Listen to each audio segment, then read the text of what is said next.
Let's do the work. Get the word out, let's do all the work. If they don't accept a hire, leave them in the dirt. We just call that doing the work. Doing the work. Doing the work. Yeah, doing the work. Doing the work. Throw a rock, let's do the work. Get the word out, let's do all the work. If they don't accept a hire, leave them in the dirt. We just call that doing the work. Doing the work. Doing the work. Yeah, doing the work.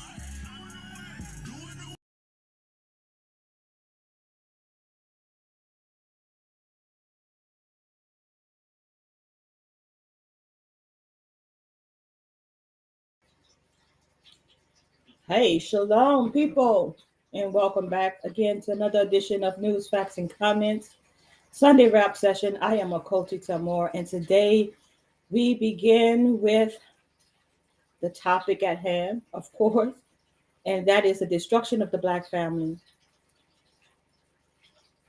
In preparing for this show, I thought that it was imperative that we take a deep dive into all those systematic forces that has gone into the destruction of the Black family. And today I want to begin with the root of the cause to have us go before what they call their judicial system. And that is beginning with the police department. There has been recent reports coming out all across America pointing to indications of police officers going rogue, as some may say. So many times we hear about cops that are just doing their jobs. So many times we hear about so-called good cops that are all of a sudden afraid for their life when they encounter what they have deemed to be suspects, criminals, upon sight. We witnessed in New York years ago stop and frisk. We witnessed the so-called dismantling of stop and frisk. But now across the nation, we're witnessing a rise of what we call stop and identify, where it is basically almost protocol for a police officer to approach you and demand that you identify who you are, and then most times identify or explain to him where you're going. It is imperative that we understand our rights as citizens if we're going to remain in this country. In order for you to have equal rights, you have to understand what your rights are. Police officers are not above the law, even though in many times when we are going against them in the court of law, they sometimes have immunity in some cases. And I found through my research that the root of that in those cases is because we don't know our rights. And then they become immune from having to go before the courts because we have done something that has basically criminalized our behavior. I hope you follow what I'm saying, and that is why I want to start with the cops, what we call law enforcement officers. We've heard several content creators mention that these police officers in this time do not even know the law. So how could they enforce the law? So when you arm yourself with your rights, knowing your rights in regards to what the law is, and you can find those rights. Basically, those rights are given to you in the amendments of the Constitution, particularly when you're dealing with the police officers, your Fifth Amendment right to remain silent. Those rights should not be abridged and should not be infringed upon. But you have to know how to execute those rights or to verbally express those rights when you're dealing with those cops, when you're dealing with the police officers. The police officers are the first line of intruding and destroying our homes. They're the ones that are writing the reports that will cause a prosecuting attorney to press charges against you. That's why I said we must start with them. When we deal with these police officers and we know that they are you know that they are abridging your rights, what should you do? What should you do in order for you to return home to your family? What should we do when we're on the victim side of a crime being committed against us? Should we call these very same police officers who really don't know the law, but we'll call them to enforce the law upon our own brethren and our own sisterin so that we can receive some justice? That's why I say we must start with the police. They're the first individuals that has access to our homes. And sometimes we bring them into our homes. And once you bring them into your homes, that introduces probable cause. They could probable cause you to so many different charges. So we start with them. We start with them at the traffic stop. We start with them in the school system. Now we're dealing with our children. That's another way that they're breaking up the home. Because if your child has been disciplined in the school system, and the school system decides that they can't handle your child, before they call you, they'll call the police. And then the police will determine whether or not they're going to take that child to juvenile and have that child go before a juvenile court system. Get child protective services involved. The child is not in the home at that time. So it's the breakup of the home. And who's the main root? The police officer. Now, if you don't want to have an intrusion upon your rights, I say again, you need to know what your rights are. Another instance, how we allow the police officers an access to break up the home. When we actually include them in our domestic disputes amongst our families, even if we're not a victim, but we're just seeking help. Say one of our loved ones are having a mental episode. Who do we call? 911. Who shows up first? The police officers. And here lately, when that happens, when you're calling for a welfare check and the police officers arrive at the home, the very same individuals you were calling for help for ends up shot and injured severely, or shot and killed.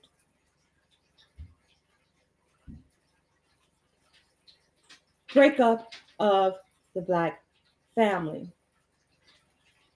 And sometimes we're allowing them in. So I want to have this frank conversation. Welcome to all who are listening to me right now and will join me later on the replay. This is News, Facts, and Comments, Sunday Wrap Session special report on the destruction of the Black family. If you're listening now, please give me a like. If you listen later, give the video a like and share the video, because I want to have a conversation, even though I know I can't have each and every one of you joining me right now, but you can leave your comments down below the video to let me know, how do you feel? Am I off? Am I missing something? Is not the police the first line to get us into their criminal justice system? That's that same criminal justice system who has systematically over the years destroyed the Black family, when we have inserted them there. So I want to not have this conversation by myself, because I always enjoy the input of my people. Because once we start having conversations, then we can find solutions. Law enforcement offices are being shut down across the country. I don't know if you guys have been paying attention to that. Like, no more law enforcement, no more police departments in some cities now. So let me see if my co-host Major is ready to come in. And Google fire too, bro. Oh, okay, I don't think he's ready to come in yet. Sounds like he's on the phone. So we're going to go ahead and move on to my first presentation. I'm going to share my screen so that I can share a couple of videos that I've seen and found appalling, the way that the police officers interact with everyday citizens. And when I mean that, like everyday citizens that's just gone about minding their own business, and then you're approached by a police officer, and the way that they handle you, and the way you should handle yourself. So I want to get y'all opinion on how you would react in these situations. And we're gonna start with this one. Let's go ahead and pay attention to. Well, I'm telling you, I don't answer questions. From this point on, I'm not answering any. Number 1, defying authority, a clash of rights and resilience. In a peaceful suburban neighborhood, Officer Laura Thompson found herself looking into a hit-and-run incident. She approached a gentleman who had been living in the area for a long. You know what, you all? I'm going to stop that video right there because I don't want to get a copyright strike. So for everyone listening out there, this is for educational purposes only. This is our commentary on these videos that we're going to be playing here. And for housekeeping purposes, I'm going to just go ahead and put this disclaimer.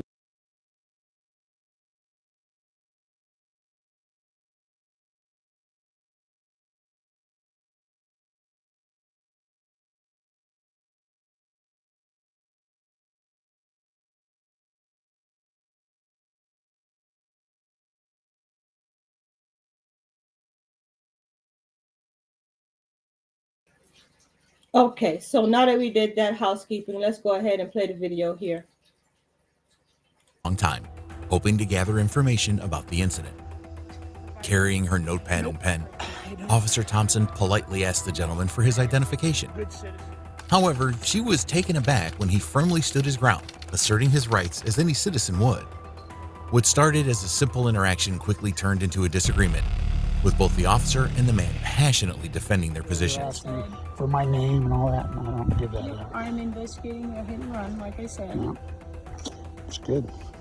So, if you would like to provide me with your name. Nope. Unfazed by the officer's commanding demeanor, the man spoke with confidence, saying, "I'm well aware of my rights, just like you should be." Officer Thompson, feeling slightly surprised by the man's strong stance, responded reassuringly. That'll work. Huh? Good citizen. Okay. Put So that in you your don't want to report. show me any cameras or anything like that Nope. to help your I don't side want to of be the involved. story? I don't want to be involved in it. The man held his ground, determined and resolute. His voice conveyed unwavering conviction as he responded, "I don't give away my name just like that. I'm a law-abiding citizen, and I don't want to get entangled in something that has no connection to me." Officer Thompson, undeterred by the man's reluctance, continued her efforts to persuade him to cooperate. She put forth a theory that a vehicle from a neighbor's property might be responsible for the incident. However, the man's sharp intellect swiftly challenged her, demanding concrete evidence implicating his involvement before he would consider giving in. As the conversation carried on, hints of frustration started to seep into Officer Thompson's voice. She pleaded with the man, her words laced with exasperation. "It would be much simpler if you just worked with me. Why do the police always insist on that?" she said. Officer Thompson's plea encompassed a complex mixture of reasons for the repeated call for cooperation. From the standpoint of law enforcement, citizen cooperation plays a vital role in solving cases swiftly and effectively. By joining forces, the police and community members can unravel the truth, gather evidence, and ensure that justice is served to those who deserve it. Tell me that. Sir, I'm asking you questions. Well, and I'm telling you, I don't answer questions. And you do not have to when you're not being suspected of a crime. If you do not want to be a part of an investigation, you don't have to be. If you're not involved in any way. So the constant pressure and harassment that we get from cops puts us in a strange and precarious situation. Do you walk away? Or do you stand your ground and continually answer questions after saying you don't want to be involved? What can we do as citizens to stop this harassment? Because in my eyes and in my opinion, that is just what this is. It's harassment. And oftentimes this harassment will go from them just asking you a question to them finding a way to put you in handcuffs and detaining you and then taking you down to jail. And before you know it, you have 6, 7, 8, 9, 10 charges levied against you. Now you done missed work. Now you're in danger of getting fired. Now you have to find an attorney. And if you can't find an attorney, now you're subject to take a plea deal. Now you have a criminal record. But we engaged the cop. We gave them that much power to get into our lives instead of just pleading the fifth. And that's just that. I plead the fifth. I invoke my Fifth Amendment right to say nothing and then do just that. Let's go on to the next video.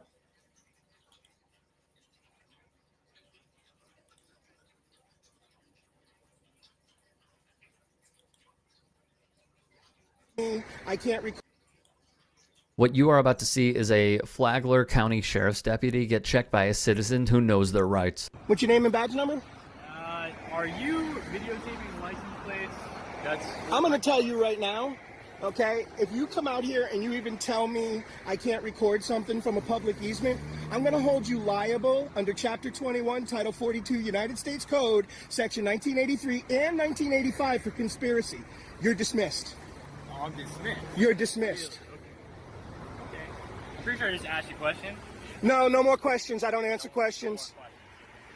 All I'm asking. I want an attorney present. Okay. I want an attorney present for any questions that you have. All I'm asking is just don't cause a disturbance to the people, okay? I don't care what you're asking. You're dismissed. I'm gonna go talk to you. Have a good day. And as we have been so accustomed to seeing, once the deputy's narrative falls apart, he finally walks away from the situation to get another deputy's opinion before returning.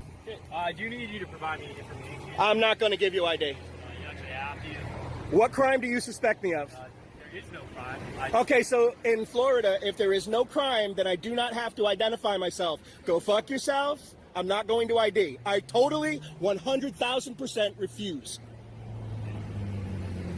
I have not committed a crime. You cannot articulate a crime. You just said it in front of 27 people that I didn't commit a crime. If I have not committed a crime, then I do not need to ID.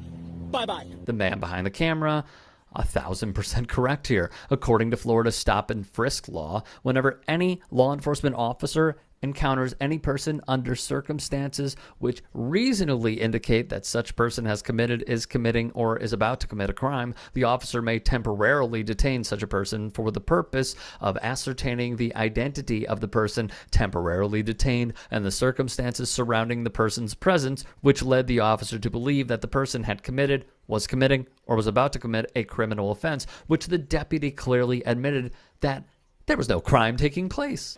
So that is the moment of encounter with the police officer, which brings me to this.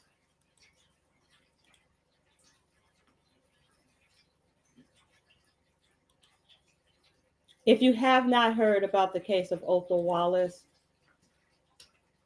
this is a young man who had an encounter with a police officer on one night in June of 2021, while he was sitting in his automobile in a parking lot in an apartment complex where he resided.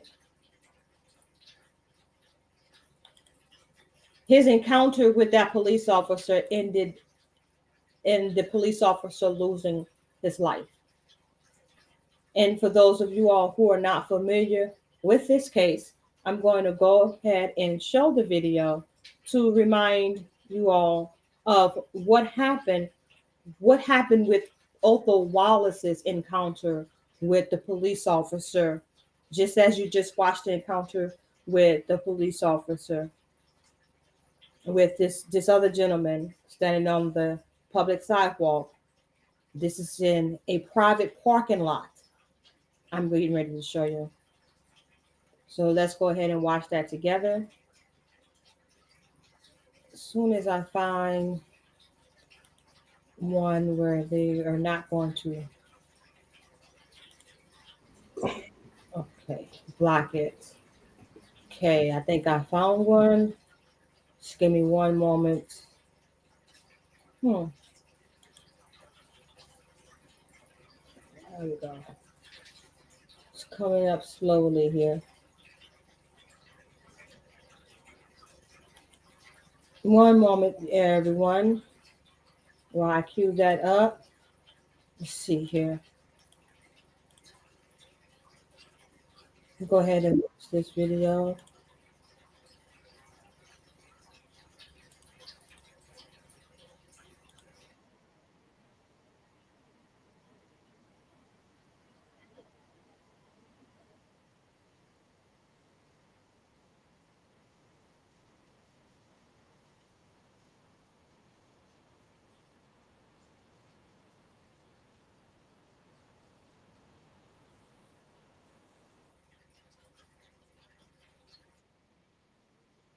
Okay. So what you did not see on that video was the point in time when Officer Rayner was shot. Now, that was an officer approaching a citizen sitting in their car, minding their own business, approaching him and asking a series of questions. At that point, Mr. Wallace could have invoked his Fifth Amendment and said, I don't talk to cops. But I see I have my my co-host here, Mr. Major Davis, in the building. Major TV. How you doing? What's going on? Positive vibration. Good day, sister. What's up? What's up? Positive vibrations, my brother. Thank you for joining me. So, as I was saying earlier, that when we're talking about the destruction of the Black family and how the destruction of the destruction of the Black family has come at the demise of the American criminal justice system, I said that we need to start at the root. And how do we find ourselves getting in contact with the criminal justice system? And I said it starts with the cops. It starts with the law enforcement officers. So that brings me to the video that I was showing of different engagements with the officers and how they pry and force themselves on you, themselves in making you engage with them, which subsequently, most time for us, ends up with us going to prison, going to jail, and then getting involved in the criminal justice system. So I just showed the video for Othal Wallace and that engagement that he had with the law enforcement officer. Unexpected. He didn't plan for that to happen. You know what I mean? He didn't know that the cop was going to show up in the parking lot. Nobody called for him. Nobody called the police saying that they suspected anything, and the police officer just showed up. So what's your take on, and I know you in the past, yourself in the past, have had some engagement with law enforcement how can you speak to law enforcement officers and engagement with the community and how that relates to how they're systematically broken up the Black family? It's all about design, in my opinion. It's like when you think about slavery, and you had these slave catchers and whatnot, right?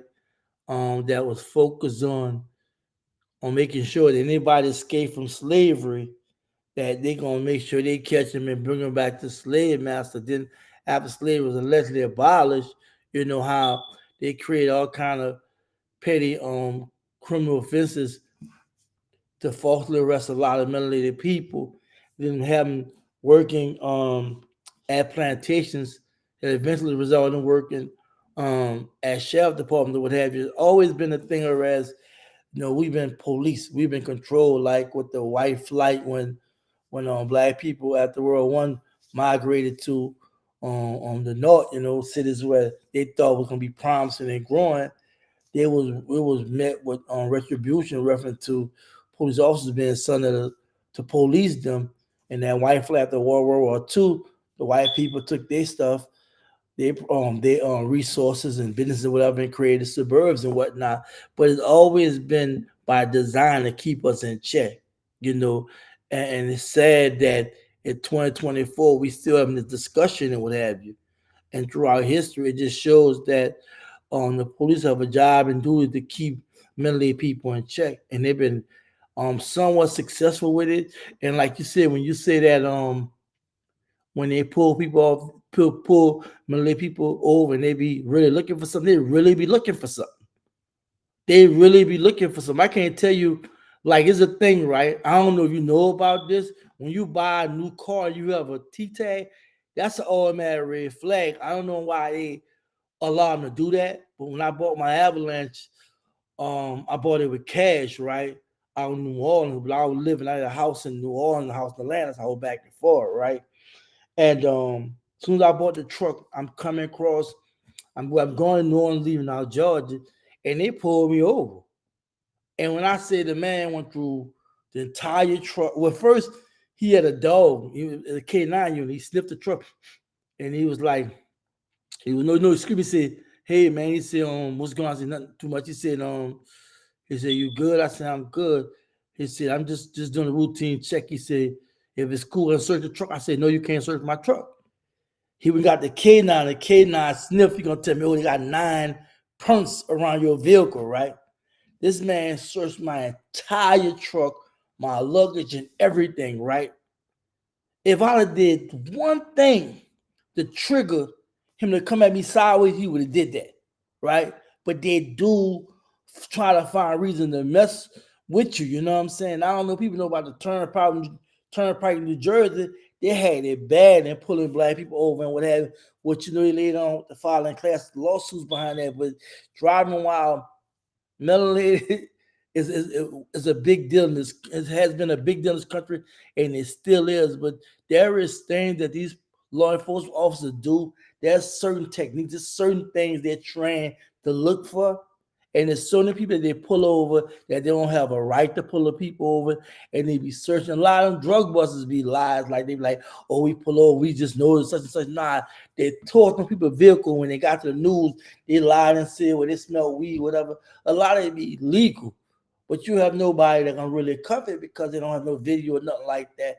But it's crazy how they really have been doing this over and over in our lives, and it's been really causing havoc because some Black people don't know how to deal with that, being just pulled over, messed with for no reason. Because you don't have to be harassed, just being pulled over, knowing they're telling you didn't do nothing wrong. We just want to just search your vehicle.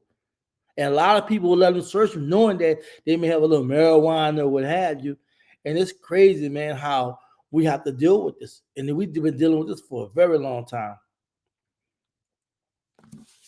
So Major, I want to focus on the idea of the Fifth Amendment, right?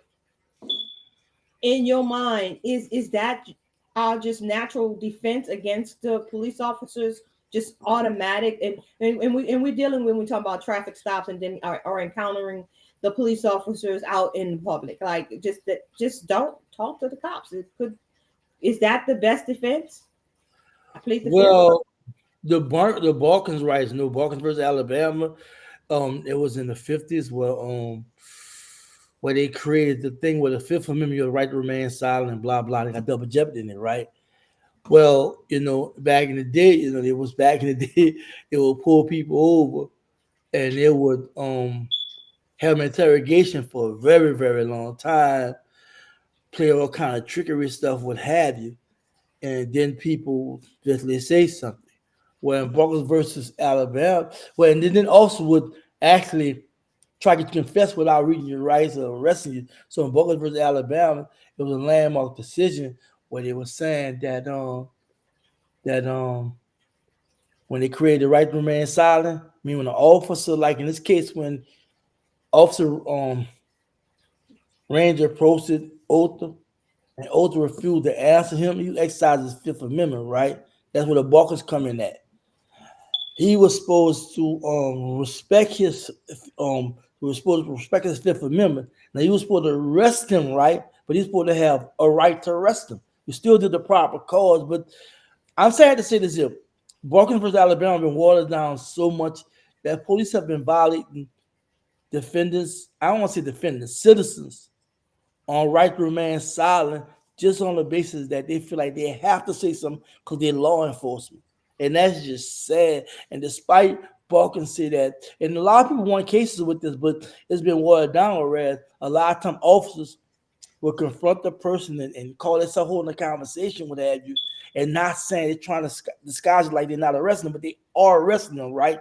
And what they did was say that if an officer refused or doesn't allow you to walk away as an arrest, so that kind of went to helping out us to a certain extent. But the answer isn't it an arrest or is it being detained?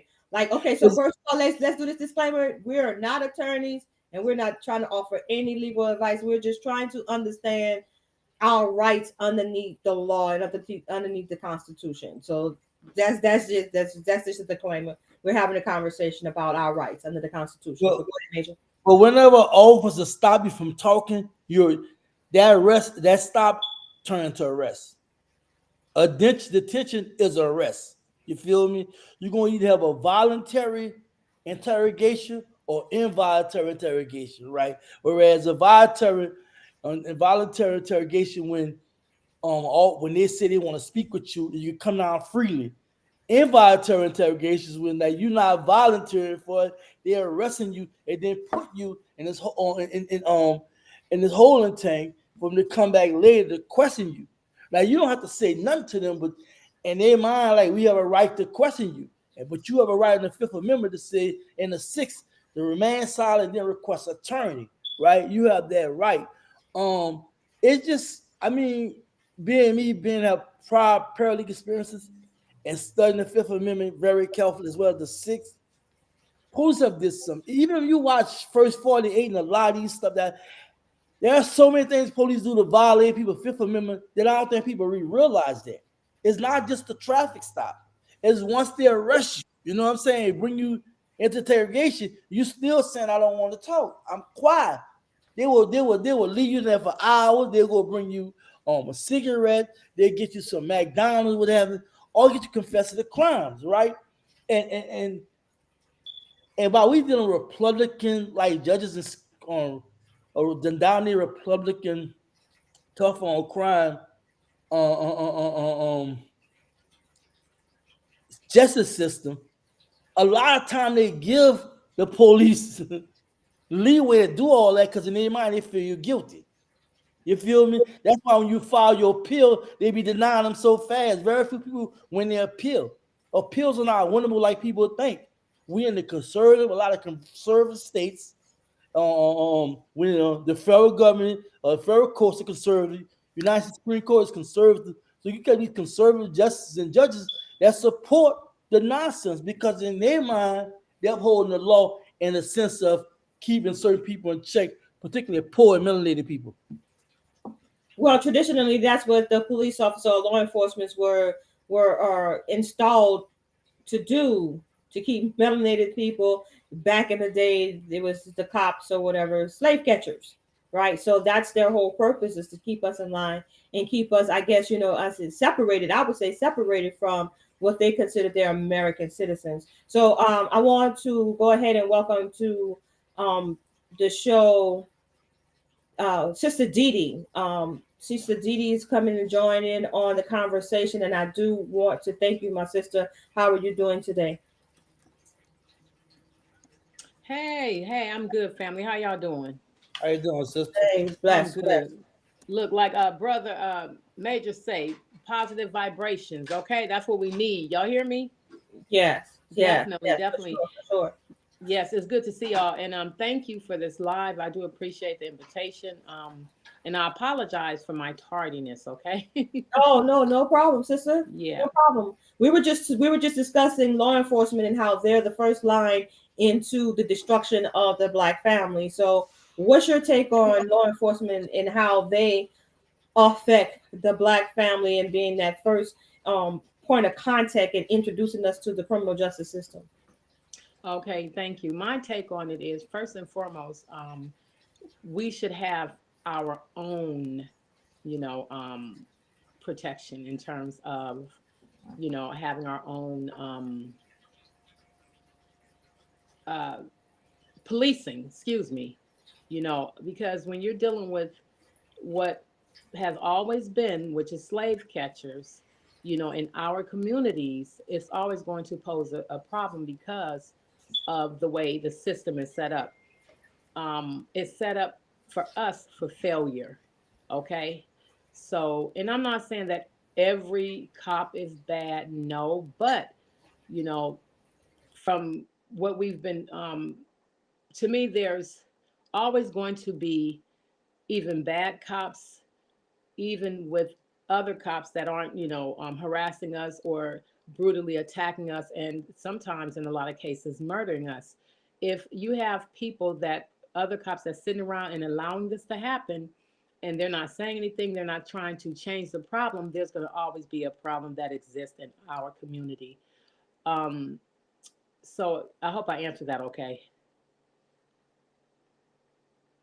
Yeah, that was perfect. That was Oh, part. okay, Perfect. okay. And so Yeah, there is always going to be a need for law enforcement in our community, is what you're saying. But yes, the problem is with that is that the law enforcement that we're inviting into our community are causing more harm than good. And like I said in the beginning of the broadcast, of the beginning of the show, that we actually sometimes invite them into our world because we yes. don't know our rights.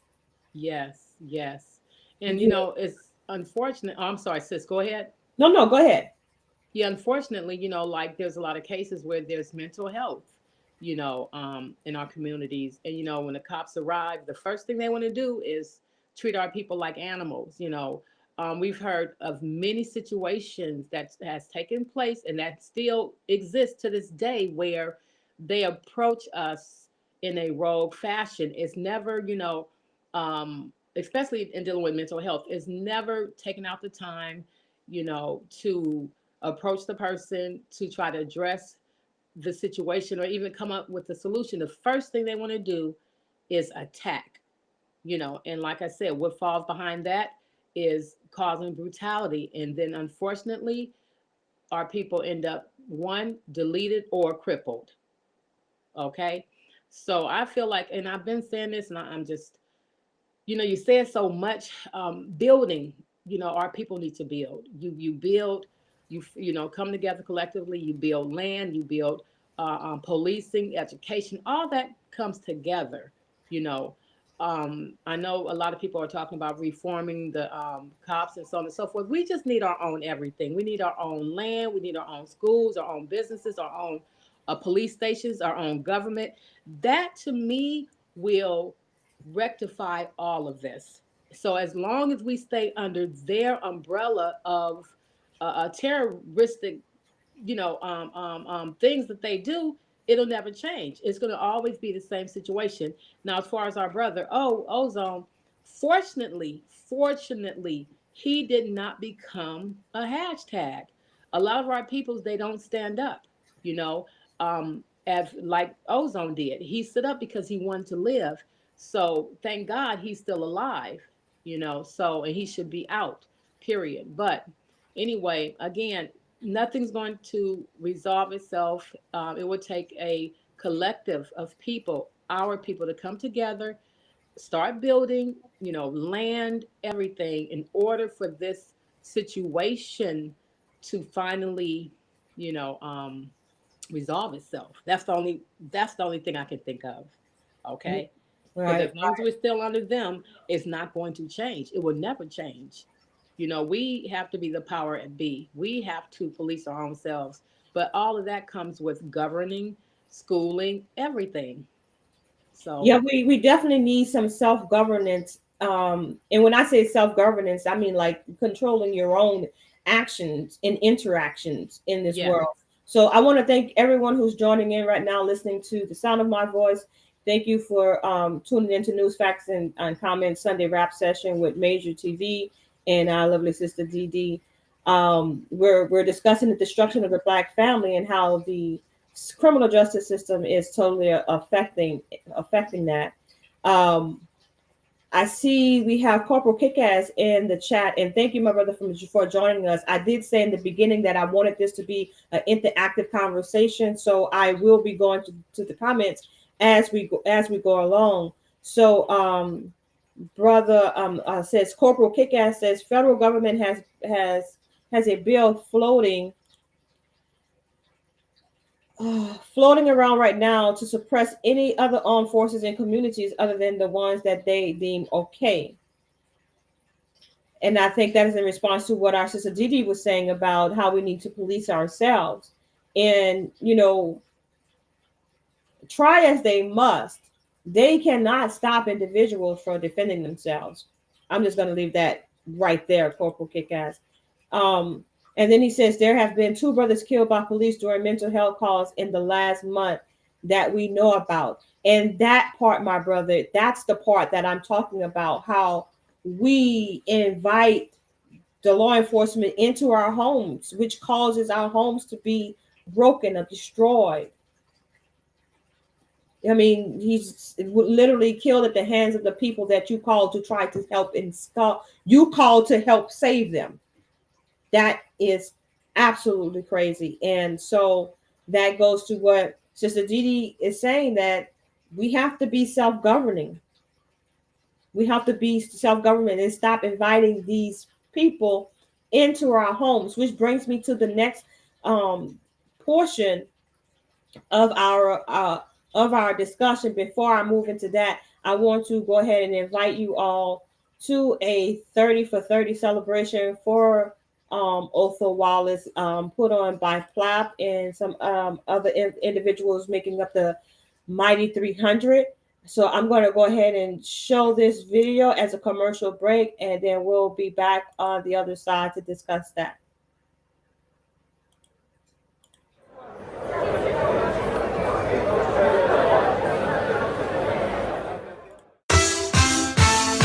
And gang, if you let shit slide. Is that you? And gang, if you let shit slide. Big guns and a lot of zip ties. Everybody,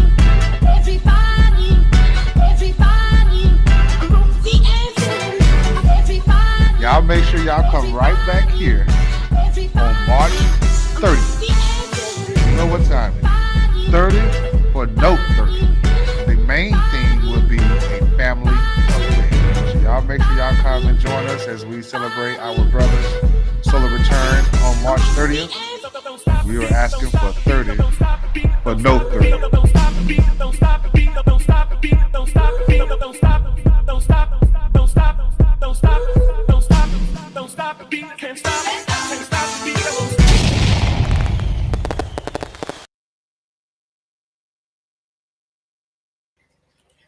So, okay, family, make sure that you guys mark your calendar for that day, March 30th. They're going to do a celebration for Othal Wallace in the fundraiser event to help bring awareness and help raise funds to his legal case. He's now in the appeals process, appealing a 30-year manslaughter sentence. So if whatever you can do, we're asking that you go ahead and make your donations now or later. Just donate. Do something now, do something then. Both times is greatly appreciated.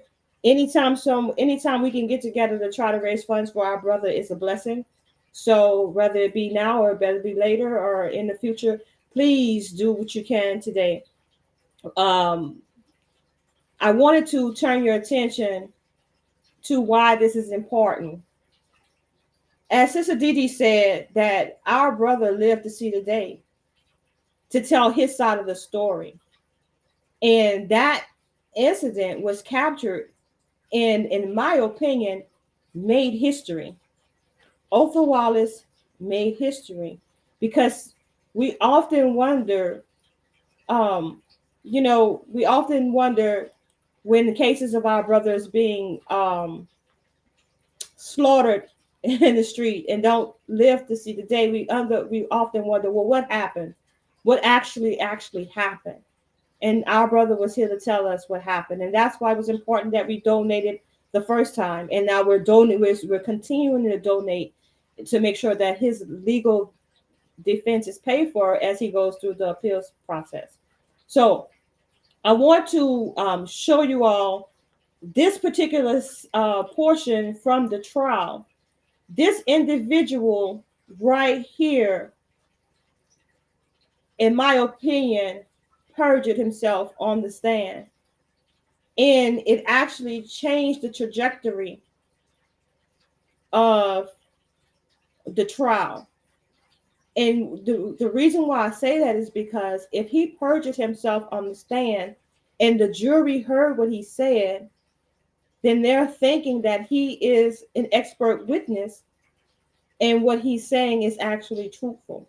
So let me go ahead and point out this section, and then I'll be back with my commentary on this gentleman on the other side. Oh, before I do that, did any of you all want to say something, Sister Didi, Brother Major? Did y'all want to say something before I get into that? No, just let it roll. You got something to say, Ms. Didi? Yes, fam, I'm here. You can grab another. Sorry, yes, I'm here. Yes. Did you have something to say before I roll this next clip? Oh no, we good. But I will have something to say in a little bit. Yep. Go ahead, sis. All right. Thank you.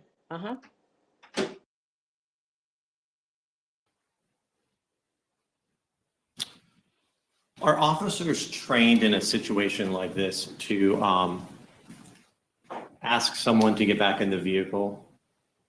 Why would an officer in this situation want the person that they're talking to sit back in the vehicle? Those are the first 2 points I made. The primary point is not to get hurt. Secondly, it's not to lose them because they fled. When you're in a vehicle, you're contained and you're somewhat stabilized. Now there may be weapons in the vehicle, but at least you can see them.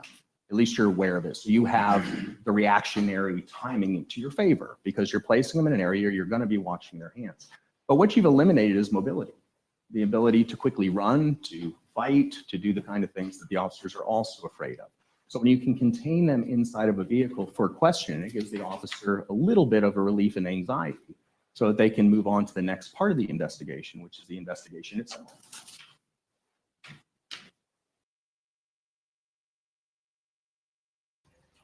Okay, you all heard that. So that they could hold you there while they continue your investigation. But why is there an investigation? In the case of Othal Wallace, what was he investigating? That was never made clear, not even to Othal Wallace. I want to go to the part where Othal Wallace's attorney is questioning him. I just wanted y'all to see that part. But when Othal Wallace's attorney questions him, it gets a little fuzzy.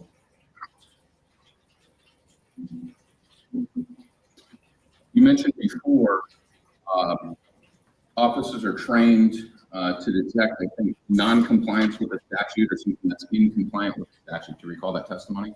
When it comes to elements of a crime, law enforcement officers are looking for things that are consistent with those elements. And inconsistent with the baseline. And you would agree that in looking at this video here, there is nothing apparent that is inconsistent with that. That's the reason officers talk to people. Sir, did you understand my question? I did. Okay, the question was, based upon an observation of this frame at this moment in time, do you observe anything that's inconsistent with the staff? So the answer is no, you do not see anything inconsistent with the statute. I don't think at this point we can see anything except somebody sitting in the car in the dark. Okay, and it is perfectly legal for a person to sit in their car in the dark. Do you agree with that? Okay. Please describe to the jury what information one could glean from this observation that suggests that Othal Wallace is not in possession of a vehicle that he has a right to possess. There isn't. Somebody else are gonna. Okay. And what do you see in this video which makes Othal Wallace deserving of some suspicion that he potentially doesn't possess? Objection, Judge.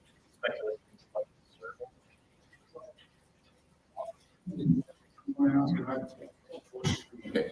Please point out specific observations in this frame would suggest to a reasonable officer that Othal Wallace is unlawfully in possession of that vehicle. You're framing this as a reactive response. I'm framing it as a proactive one. So there is nothing that the officer knows at this point, except thank you. He is controlling us not trying to know. Thinking there is something. Okay. And is it?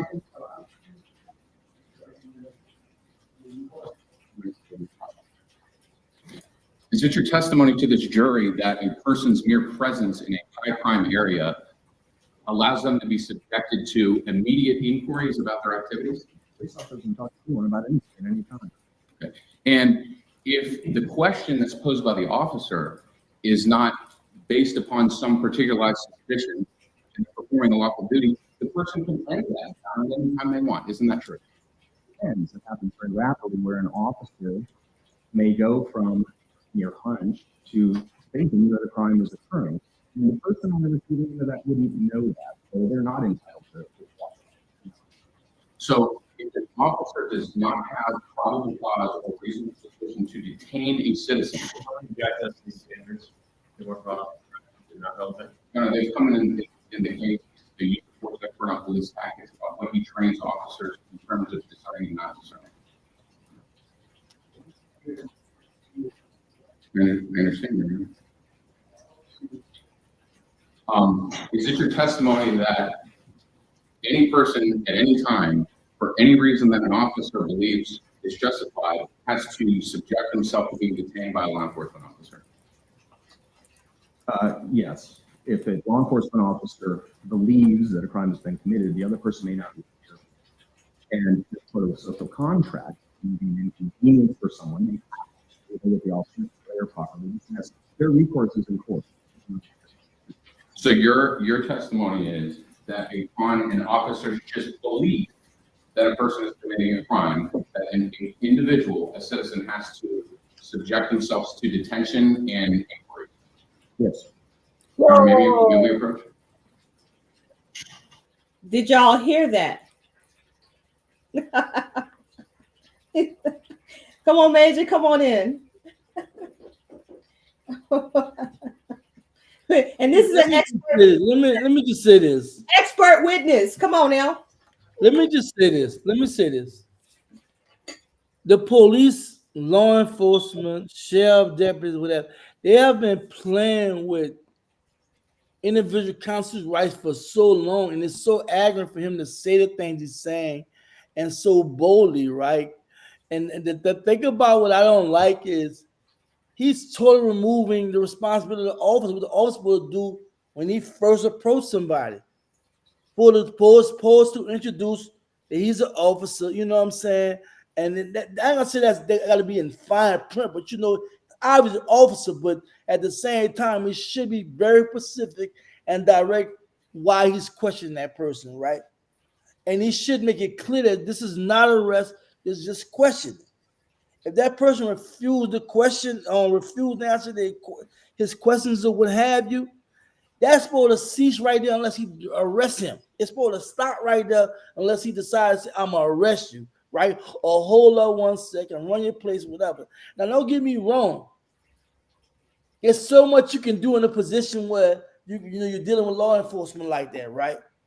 And too many times our people do panic, and too many times our people too kind of like get a little antsy and whatnot. They already looking at you sideways. They already feel like you're a suspect. So don't take that much for them to taser you and want to shoot you. But what this expert witness tried to do was justify Rayner's irresponsibility in presenting himself properly, as well as acknowledging why he was confronting Othal, right? And it's sad that they're so bold in saying it and disregarding people's constitutional rights they're violating. And this is a problem, and it's been a problem. And until we figure out as a country, it's going to be issues with law enforcement versus the Black community and poor people. Right. And so the gentleman that you saw in that clip questioning the so-called expert, he really was taken aback at the judge's response to him to their defense, to the prosecuting attorney objecting to his line of questioning. And I think what Mr. Tim was trying to get to was the fact that, you have a right to walk away, right? So what he did was made sure that he included that line of thinking for the jury in his closing argument. So I want to go ahead and let's take a look, listen at what he had to say about that in that regards. Restroom break, about 10 minutes. Wait, I think I gotta back it up a little bit.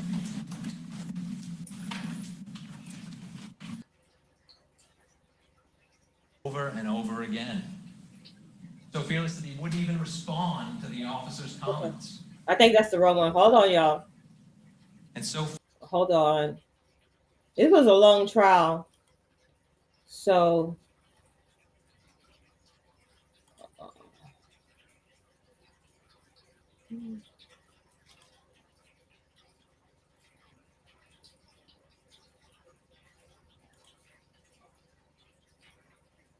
I think this is right about you to read his mind. Here we go.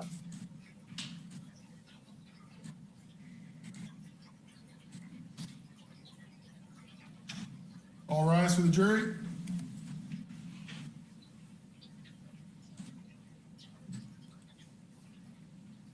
Major, did you get a chance to see this part as it was playing out? Were you watching, or did you watch the replay of it?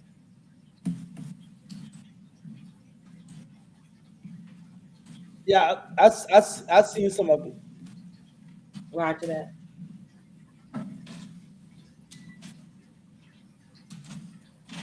So it was. So we were waiting for the jury. You may be seated. There we go. Here we go. Defense, you're closing. Orders, please. Members of the jury, good evening. If there's one thing that I think we can all agree about, it's that this has been a very long and stressful couple of weeks. And this morning, when I was leaving my house, my wife gave me a cup of coffee and she said, I know that this is going to be a long and stressful day. I read your mind.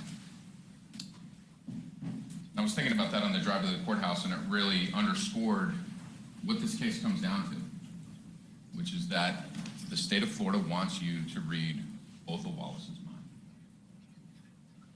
The government has summoned you here today to deliberate on the most serious accusation that we can lodge on another one of our citizens. And with your deliberations comes the responsibility to fairly consider all of the evidence, all of the testimony. And in doing so, you have to be convinced that the state of Florida has met its high and heavy burden to convince you beyond a reasonable doubt that Mr. Wallace is guilty.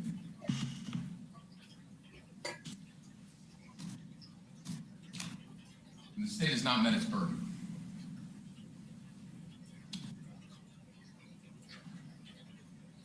The state of Florida has to prove either that Mr. Wallace, in a premeditated fashion, killed Mr. Rayner, whether he was committing the felony of resisting with violence at the time, and that caused his death.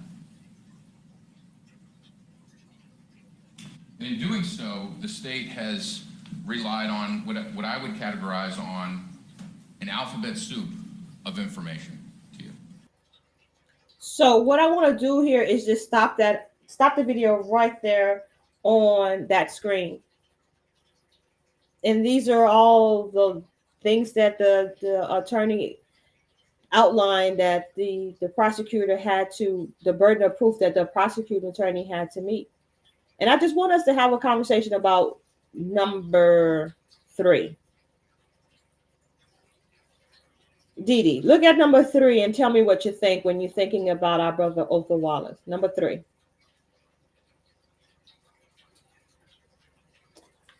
You're muted. Oh, sorry. Okay. I was saying I'm on my iPad and it's very tiny. Can you read that to me, please? Okay, so number 3 says there was a premeditated killing of Jason Rayner. No, it wasn't. Totally untrue. That's my honest opinion. No. Ozone was, I'm sorry, go ahead. No, go ahead. Finish your thought. Yes. That's why Ozone did not get the death penalty, okay? And he shouldn't have gotten manslaughter either. But anyway, Ozone, as you can clearly see, if you look at the footage, the few seconds of the footage, he was minding his business. This cop, Raynor, approached him.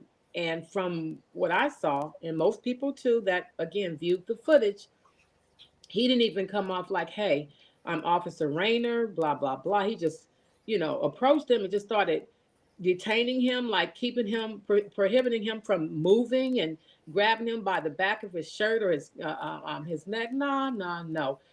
Premeditated is when you go out, like these white kids that go to these damn schools and they shoot. That's premeditation.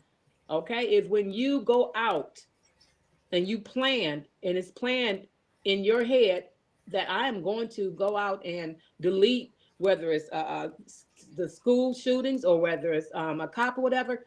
Ozone was minding his business in his car, just left his children. He's in his car minding his business. He was approached. Premeditated means you out there on a limb, you looking for some people, whether it be cops, kids at school or whatever. That's premeditation. Ozone, it was very clear. He was minding his business. If I saw otherwise, or even his supporters saw otherwise, and all of the people, that's helped in this fight for his freedom saw otherwise, we wouldn't be even having this conversation. Ozone, I've had many conversations with him, and he made it clear to me. He says, sis, I just left my daughter. We just made a cake. I was on my way inside, and just think, and we can go back and think, hypothetically, let's say we were Ozone, he said he was smoking his cigarette or whatever the case. What if his Black and Mild, what if he never pulled that Black and Mild out and went straight inside? See, we can look back and think that, but at the same token, what gives anybody the right to approach you, whether, you be a cop or a stranger or whatever? If you're in your vehicle, you mind your own damn business, you mind your own business. So what happened to him, if let me say this real quick. Somebody put the chosen few, they asked, what will it take for us to unite? Get rid of the fear first. And I'm going to tell you something. I really believe in my heart with Ozone, what took place with him and the others that ended up deleted, that ended up becoming hashtags, was because they feared.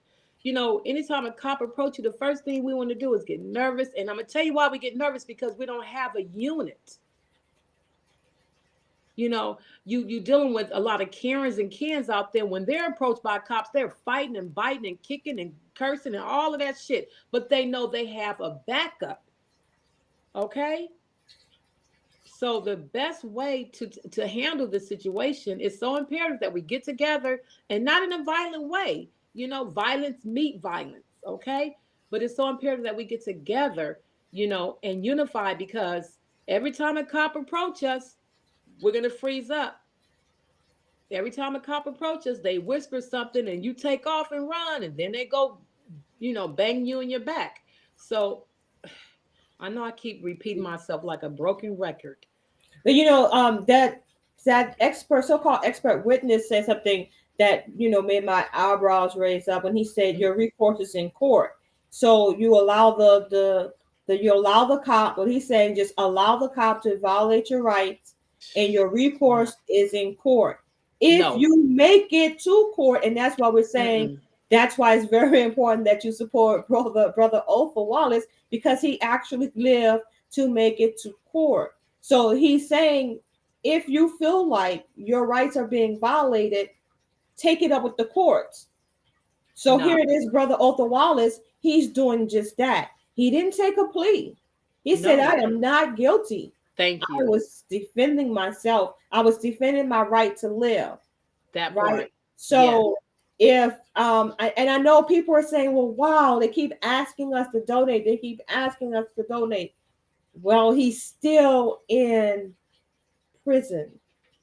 The lion's den. 30 years. If we don't, then here that brings us to the topic of our conversation, the topic of the show tonight, and the destruction of the Black family. Here it is. This is a man who is raising 5 children and not asking anyone for help. No. Doing what they want African American so-called Black males to do in their families, be there for them, raise their children. And now they've taken that away. And by the time this gentleman, Mr. Othal Wallace, get out of prison, if he doesn't win his appeal, it will be that his children will be grown. Yes. 30 years, and 30 years, his children will be grown. Yes, he'll be damn near a great grandfather. Damn near. So is that a destruction, a form of destruction of destroying the family? That here it is, another 5 children would have to grow up in the household without their father? Definitely. That's a big destruction. It's a big it's divisive. And see, that's the thing. That's what they want us to do. The fathers, of our children to do. They want them to be away from their children. They want them to be away from their loved ones, their wives and their parents, and so on and so forth. Like I said, and I can't say it enough, what happened with Ozone, after that trial, he should have been fully exonerated, period. That cop had no business even approaching him. And, and again, Ozone, he was phenomenal. He told the truth. He stood on truth. He stood on business. Now it's our business to get him home to his family. And that's right. And sister, I'm so glad that you said that, because if you all are listening now or will listen later and you believe that Othal Wallace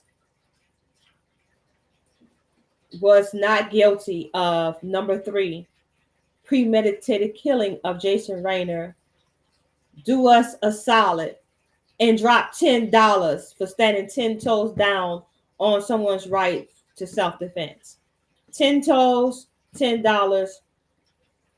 Somebody drop $10 in the donation tab.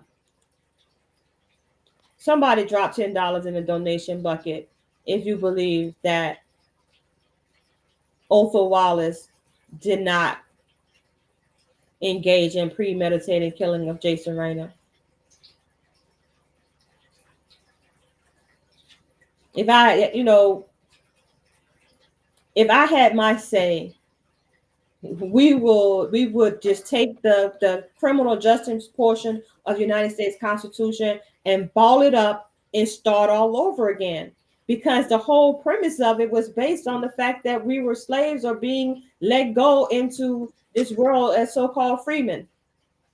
It had nothing to do about having justice administered to us or for us. Can I get an amen on that? Amen, sis. You're absolutely right. One love, family. One love, ARE Radio. Thank you for tuning in. You're now tuned into News, Facts, and Comments. Sunday rap session, we're talking about the destruction of the Black family. And now that we're talked about the cops ad nauseum, we can move on to the second portion of this live, and that is talking about the so-called lawyers. The so-called lawyers, the prosecuting attorneys, and the so-called public defenders, and sometimes defense attorneys. Now, shouts out to the defense attorneys who was working in the Othal Wallace case. And one would think, oh, wow, why doesn't Othal Wallace have Black attorneys? Well, I would say to you, that's a damn good question. Where are the Black attorneys that would stand up in a case like this without having to say, I want all my money up front from you Negroes? Major, Black lawyers, what are you thinking? With Black lawyers, there are a lot of good Black lawyers. I think you have a lot of sorry Black lawyers.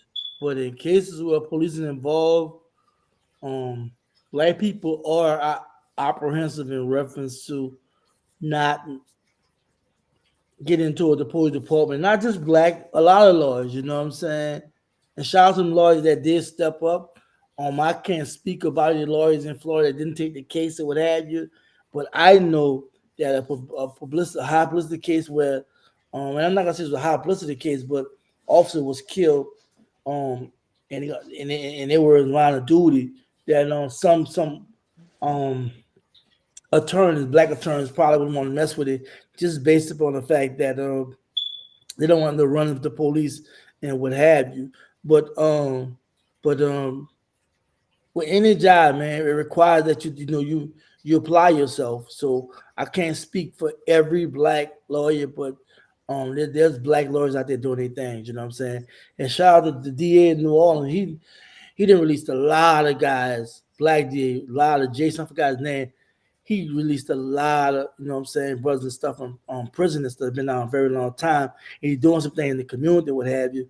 And I don't know. I just feel like it's about a case by case basis and what have you. But of course, you have a lot of attorneys that sell out. But there's a big thing with these lawyers that have gimmicks for a lot of families, right? They sell a dream, knowing they can get their child out, knowing they're not gonna apply themselves and they get so much money out of our communities. And this happens so oftenly. They're lawyers, and sometimes they use guys that have a background in paralegalism from prison, right? They come home, like in Louisiana, got that.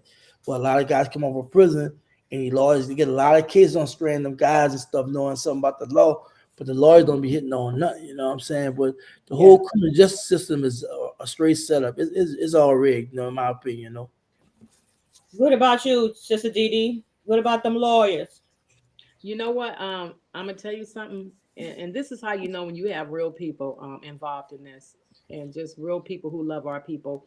Like and what Brother Major just said is phenomenal. He's right. Some of these attorneys feel like, if they take this case, blah blah blah, they could be followed, they could be handled, or whatever. But then yet and still, you rather just continue to take cases of deleted brothers and sisters than to stand on righteousness and take this case, do a pro bono. I mean, with all the money that Crump done made, he can do 10 cases like Ozone's pro bono. It's like give back. You feel what I'm saying? So I definitely agree with Brother Major in terms of, and again, there we go again with that fear.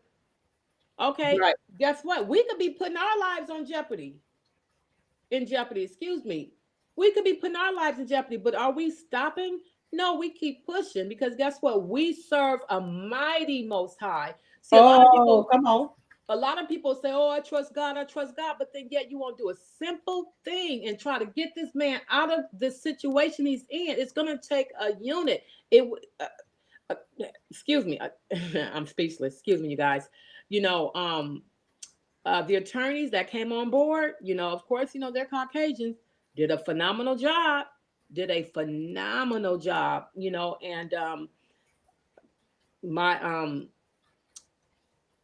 I am, and I know Ozone, he is eternally grateful for what they've done for him. This just shows you what I've been speaking of. how we can't even come together, even attorneys, okay, to do Right. something like this. There's so much division, not even only dealing with the destruction of our fathers and so on and so forth, but what about the division of us? See, it starts at the home first. Y'all feel me? Yes, It yes. But starts can I with say us this? But can I first. say this though? Let Uh-huh. me come in one quick. But no, what really surprising about the Othal Wallace thing, right? Uh-huh. When all this thing took place, because when we look at how them brothers pull up in Brownsville, Georgia, behind my Aubrey, we Yes. learned about a lot of Come these on. groups that sued us, the black gun clubs, the militia, Yes. all this was new to us, right? We didn't Yes. even exist outside New Black Panther Party that stemmed Mhm. from the old Black Panther Party, right? Yes.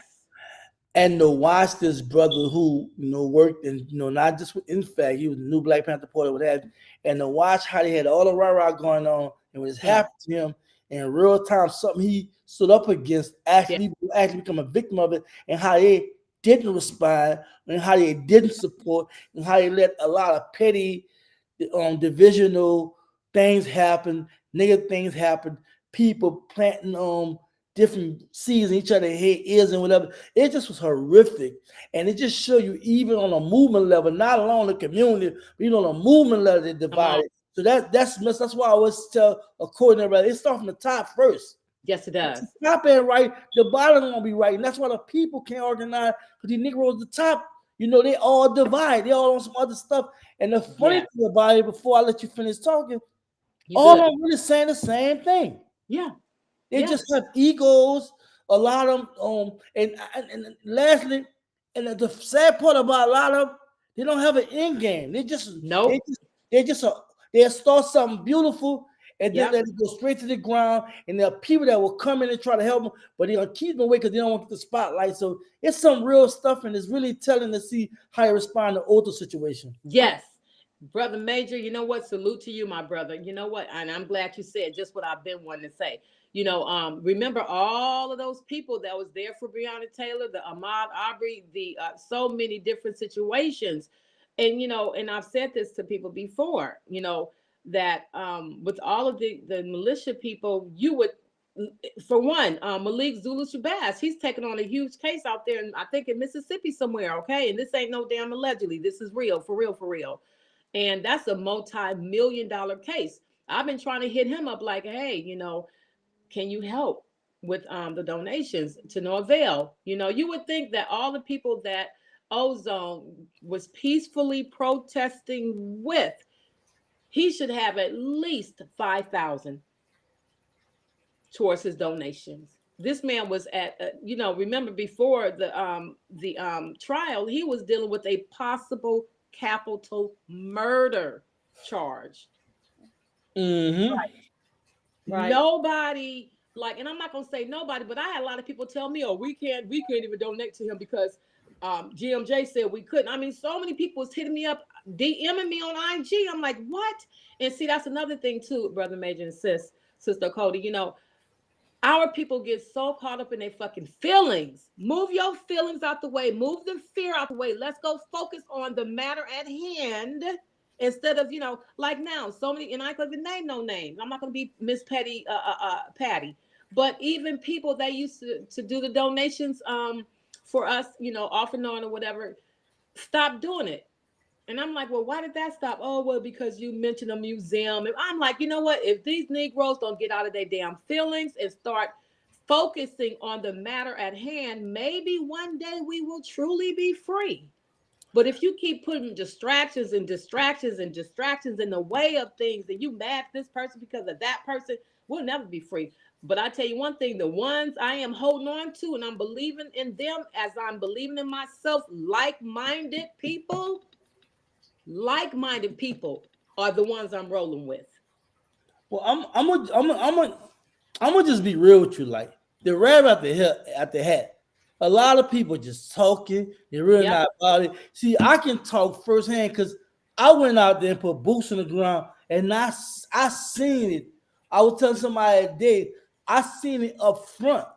Mm-hmm. Up front, I seen the the unfortunate in our community, whereas we really on some other stuff and we act like we see the big picture. Well, give me with a lot of people, they read some books, they learn something, they sound good, they something know what they're talking about. But once you really get in the meat and bones of it, they don't be having an implant. It's like they're clamoring for the support, they're clamoring to stay relevant as opposed to just doing the job. So for me, it's sad to see that this brother not only was a part of the movement, but he was on the winning side of the stick of not losing his life, unlike and unfortunately, like many people who lost their life. And that's why I try to tell you a lot, Cody. Don't drag me into all this stuff. A lot of stuff here, what you see and what you get. It ain't all it appear to be, unfortunately. And some people don't like the fact I'm vocal, but I'm gonna be major, I'm gonna be nothing else. And I'm gonna call it what it is. Yeah, so we're talking about the state law enforcement officers and their constantly interfering and destroying the black family. We were talking about these lawyers who hold themselves out as officers of the court, and sometimes it works not to our favor. And I want to talk about the public defenders that's in the court system. Public defenders, those are the individuals that the court assigns to defend individuals who have been accused of crimes. Now, many people don't really realize that public defenders work for the court, and they have a very cozy relationship with the judges and the prosecutors. They all work on the same team. They all work out the same building most of the time. So how is that not a catch-22 or leading us straight into a burning building by going with and trusting in a public defender? I mean, sometimes you have no other choice, really, if you don't have no money, so. And that is why we have to do things like what we're doing right now, trying to bring awareness to someone who would be otherwise having to be at the mercy of a public defender, even on an appeals case, if it had not been for the community coming forth and donating and supporting the brother in his legal defense. And so that's why it's imperative that we continue to donate. Now, let's go back to the fundraiser page and do a refresh and see what we have. Do we have anyone? Looked like we had somebody made $10 donation on the strength of what that was number 3, right? That Othal Wallace did not act in a premeditated fashion in the killing of Jason Rayner. So the death of Jason Rayner was not premeditated. So now let's deal with Othal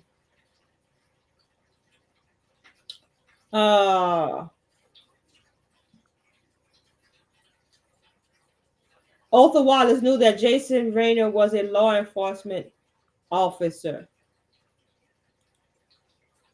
Now I'm gonna just go ahead and put this out here. I know there's times that there are times that have been reported that people have been acting as if they were cops, but then it turns out to be they weren't cops, and people were being accosted, people were being robbed, and bodily harm come as a result of that interaction with these people who really weren't really cops, but they had the badge, had the uniform on, so forth and so on. So could the state even, how would we know that Othal really believed in his heart of hearts that Jason Rayner was a police officer?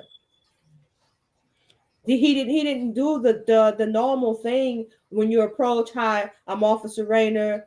I'm approaching you because that's the usual. Nothing about that encounter was usual. What do y'all think? Well, by law, if you got a uniform, like that kills you, that statement you made. If you got a uniform, police car, it's different to be undercover. You had a uniform on, so that right there would suffice to say, well, if he introduced himself as officer, he still was a police. You can tell he had the uniform on. What do you think, Sister Dee Dee? Ben, know is that what? we've heard stories of people dressing up like cops and holding Yes. themselves out to be cops, which is illegal in itself, but it does happen. Yeah. And I have to disagree respectfully with our brother Major. Brother Major, you'd be surprised. You know, I've seen, you know how people have y'all ever seen those cars that people buy from auctions and stuff? They're like cars that were previously used as police cars, right? It's nothing for you to get a damn decoy, fake ass light, okay? And they're catching a lot of these pretenders, these fake cops lately.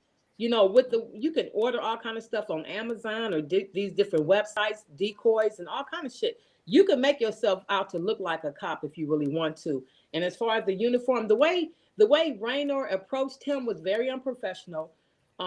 Didn't identify himself. He didn't say, "Hey, hello, my name is Officer Raynor. I'm here for A, B, C, D, and E, blase, blase."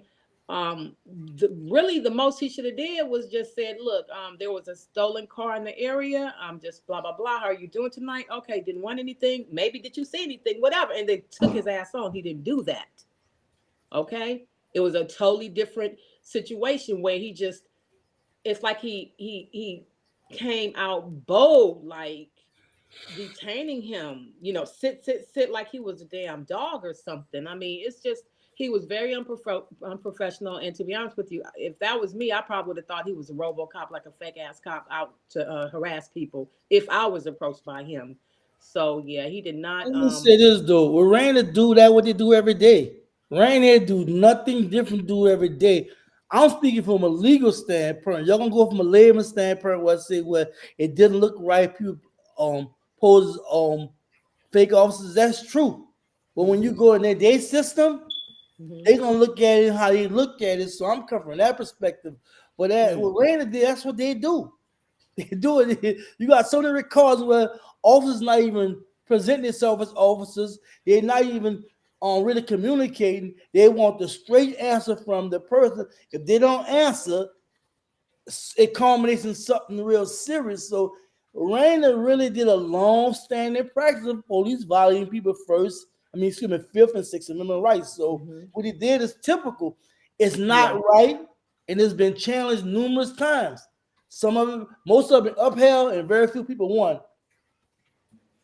Yeah, but that's documented.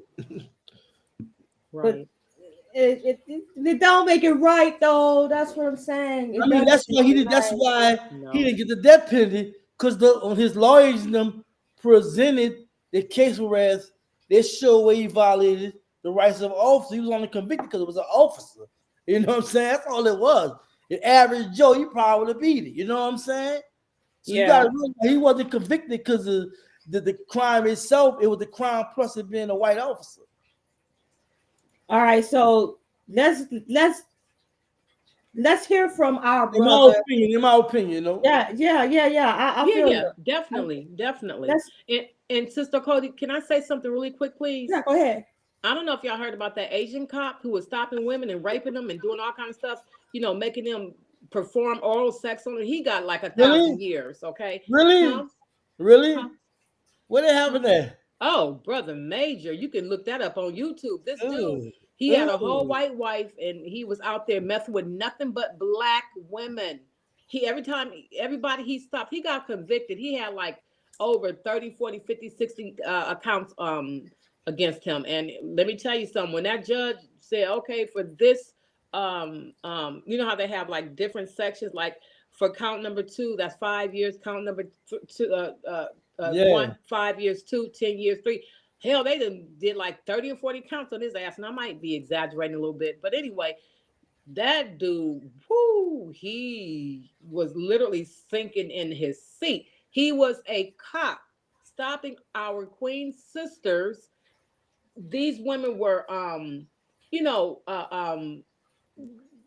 queens to us, beautiful sisters, but to the world or to that community, you know, some of them were on drugs, so they looked at them as a nobody. It only took one sister who was a recovering addict to say, hey, this happened, and somebody listened, and then all of a sudden a slew of people, a lot of women. Y'all can look him up. I'm gonna try to find his name. He got one of them weird names. I think he was half Asian and white or something, but And that's what I mean. You know, you got people like that out there that would stop your ass and rape you or have you performing shit, all kind of stuff. Then you got the cops that did what they did with the Malik Zulu Shabazz situation, the case he's handling. These cops made these two black men perform sex on each other in the shower. You got cops like that doing crazy gay shit, hurting our kings and our queens. And it's like, when does this stop? How can we make it stop? And then you have to rely on a system, a court system, which is tied in with the government, okay, to hand you over your faith. I mean, you have to depend on them, rely on them to say either that person is guilty or not guilty. And if you say that person's not guilty and they are, basically they're calling you a liar. You know, I've been in the court system before years ago, and I was a coward. I was crying and I was, you know, afraid, and I felt alone. And I was, you know why? Because I didn't have my people backing me up. To this day, that's why I do what I do. I am an advocate. I stand for my people. I love my people, and I'm gonna always be there for my people. But who's going to reciprocate that same thing? I mean, when are we going to come together in unity to where we can say, you know what? No, we're going to stand there for each other. We're going to do the right thing. We're going to be there for each other. We're going to, you know, activate our powers so we can stop cowering down like I did over 20 years ago. You know, now I'm like, that's why I do what I do. That's why I do these lives and stuff. That's why I donate like I do, because I don't give a damn. No fear, nothing is going to stop Didi from doing what's right. And it's only right, and I keep saying it, for us to come together. If nothing else, bring these donations up. If nothing else, if we can't come together for anything else, let's come together for Ozone, because Ozone was there for us. I don't mean to bounce back and forth or whatever, you guys. I'm not trying to cause no kind of confusion or nothing like that. But again, like I said, and I can only say it as many times as I have said it, when do we come together for a cause like this, on this magnitude? This is huge for our brother to fight this, to defend himself, you know, which is only natural. That's right. Natural. That's right. To defend himself. And like I said, all he needs is what got Zimmerman off. He should have gotten the death penalty when he killed our brother Trayvon Martin. Nah, if not death, he should have got life. He got total acquittal. He got total exoneration. He got total acquittal. Yes. Like, I couldn't understand how come that wasn't the same for us than them. The rules ain't the same for us like for them, you know. Yeah. Right, but we talking about the same state. It was in Florida, so it's the same. It's the same criminal justice system. The rules still the same. I just would never understand it. Maybe I don't understand because I'm not a lawyer, but I don't understand why acquittal, not guilty, was not one of the charges for the jury to consider. Like, how the hell that happens? Like, okay. But anyways, let's listen to our brother Othal to explain that night. And you guys can testify. And I say again, if you watch this, listen to him, and then you decide if it was premeditated. Yes. Okay. It's 10. I'm seeing 10 people watching us now across all the platforms. 10 people watching us now are going to watch Othal explain what happened that night, and then you'll decide if it was premeditated. If it was not premeditated, in your opinion, drop $10 in the Othal Wallace Legal Defense Fund. You know, it's simple. It's just simple like that. Premeditated, not premeditated. That's what we're talking about right here. Because the premeditation comes from the cops, down to the lawyer, to the judge in this case. That's what the whole thing was about. Premeditation. Right? Let's go. Let's go ahead and listen to what Othal says.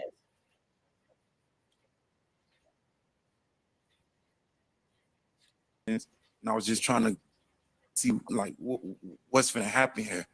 I never ever in my life been in that situation, and that was kind of like one of my worst fears, is being in a situation like that in the dark with no witnesses, nobody to see what's going on, and nothing to like really bring any awareness to the situation. Your Honor, we're going to play the video, and then I was going to ask the court would allow for Mr. Wallace to come down here. Okay, we know what the exhibit is you're playing? It's 12, I think, 12. It's the real-time video, Your Honor. You may step down. State's Exhibit 12. How's it going? Do you live here? Further down here. Do you live here? What's going on? Sit down. Sit. Sir. Can you sit down? I'll talk to you. Stop. Come on now. Come on now. Don't do this. Sit down. Why are you asking me do I live here? Do you live here? Yes or no? What's going on though? Who? Charlie 777. No, back up. Stop, man.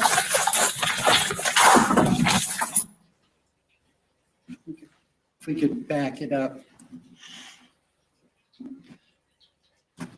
Okay, right here is a good spot. At this point here, you testified earlier that the light was in your eye. Yes. What's going on right here?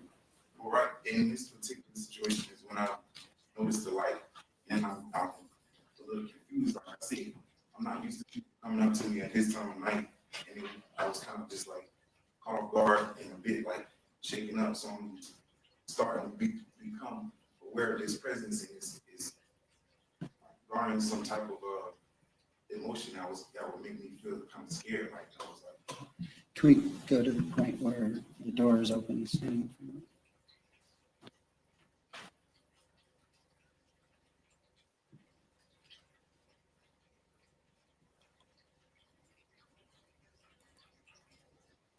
Okay, at this point right here, explain, I guess, where you are in relation to Mr. Rayner, because obviously we can't see him. okay, well, just imagine like the hood of the car and the door, and the driver's seat. At this point, I had just stood up. So when you get out of the car, you automatically turn sideways. It's like a normal motion. So as I'm getting up, I'm turned sideways, right here. And that's when you can see his arm on my shoulder and my hand, like it's when I'm getting out of the car, my phone was on my lap, so it's kind of sliding down. I'm always aware of that.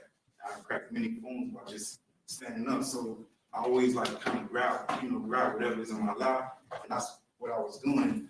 And in the picture, that's how I checked my phone over. And you said that his hand was on it. Was that just a soft touch, or was it a forceful touch, or what was going on? This initial touch is what stopped my first effort to walk away. This is the first. If you see right, okay, I can't really see. The screen is big. Can I take this up? Yeah. Okay, so the screen is kind of big. So at this point, you can see, if you go back, you can see where my shoulders shifts. So I can't, now I realize I don't have my freedom to walk away right here. And Sir, can you sit down? That's what I was going to ask you. At that point, did you feel as though you were free to walk away? No, I knew I wasn't, because the only way to walk away was to basically like go through him or go some way around him. Okay. Can you go a little further? Come on now. Come on now. Don't do this. Sit down. Why are you asking me do I live? All right. Okay, wait. We can't talk if the video is playing, and we can't both talk at the same time, okay? Only one thing at a time. Let me ask the question. Go back just a little ways.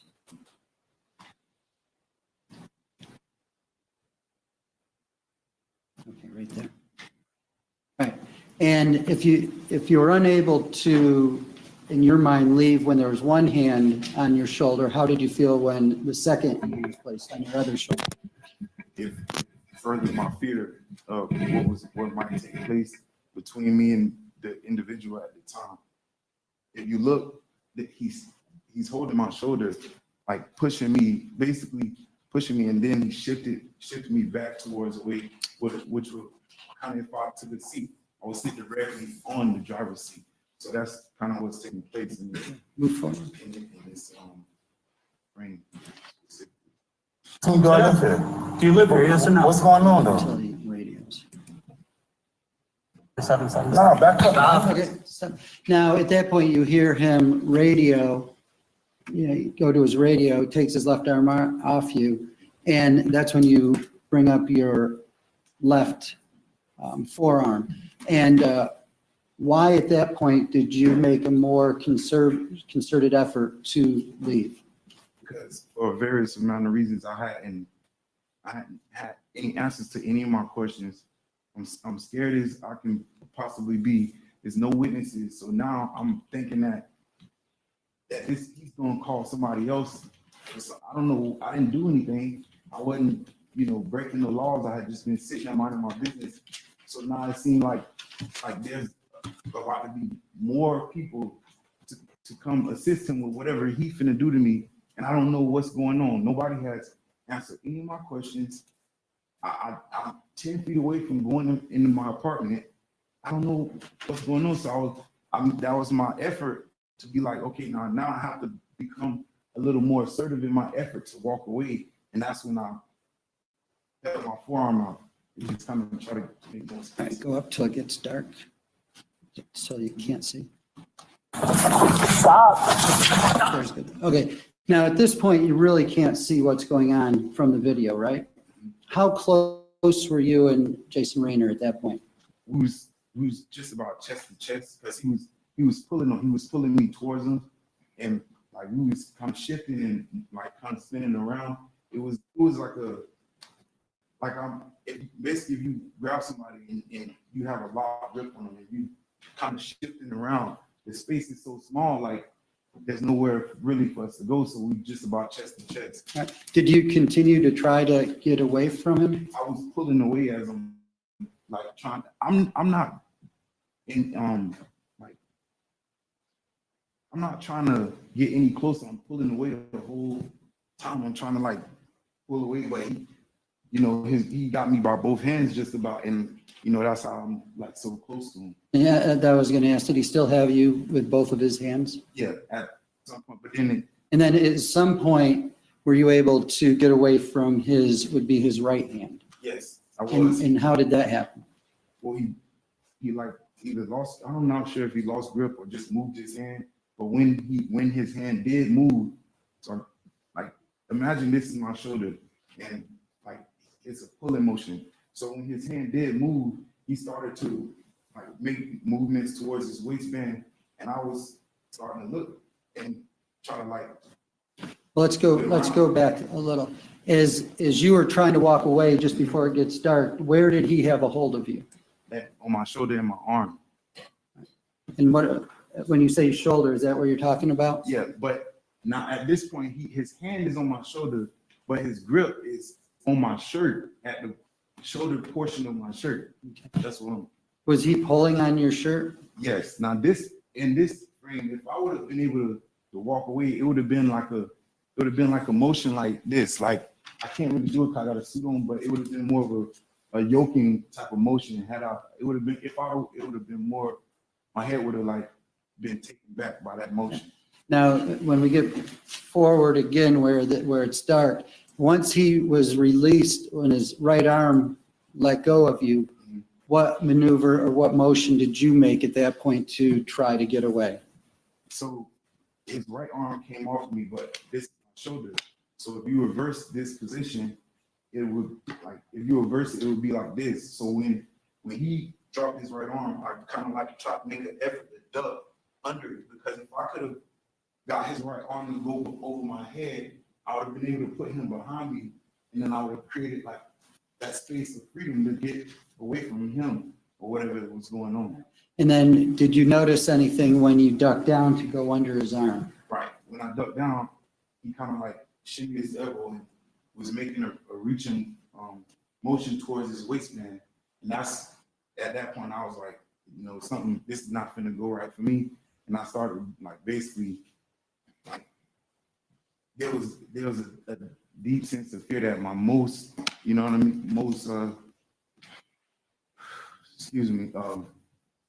thing that I feared the most was probably gonna happen to me right there. So how, you said you saw his hand go towards his waistband? Yes. All right, and in response to that and your fear, what did you do?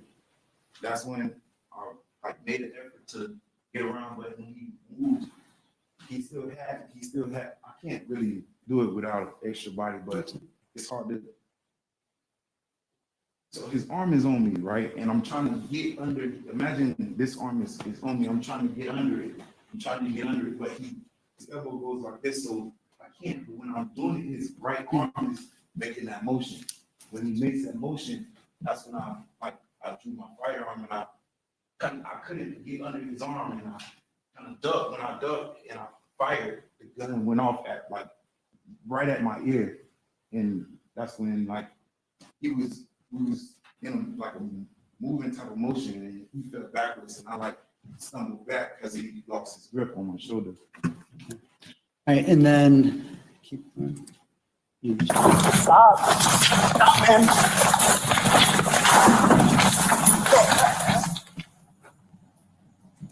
Okay, and you hear you say something at the end. Do you recall what you said? I was in a state of adrenaline, so I was basically I think I said something like "get the fuck back" or something.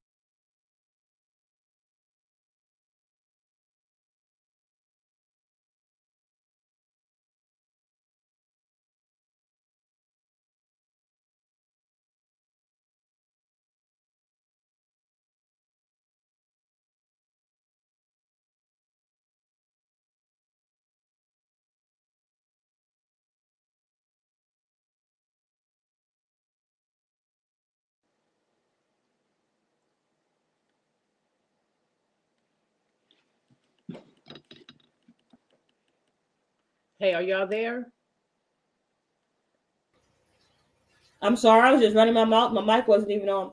But what I was saying was that what you just witnessed was our brothers in his own words, what happened to him that night. And I say for myself, that sounds more like fear than premeditation. Yeah. So I said before, if it wasn't premeditated, then we should be dropping tens in the Othal Wallace Legal Defense Fund. $10. And sis, if I can say this real quick, can you hear me? Yes. And even aside from the fear, that sounded like a brother who wanted to live. Yes.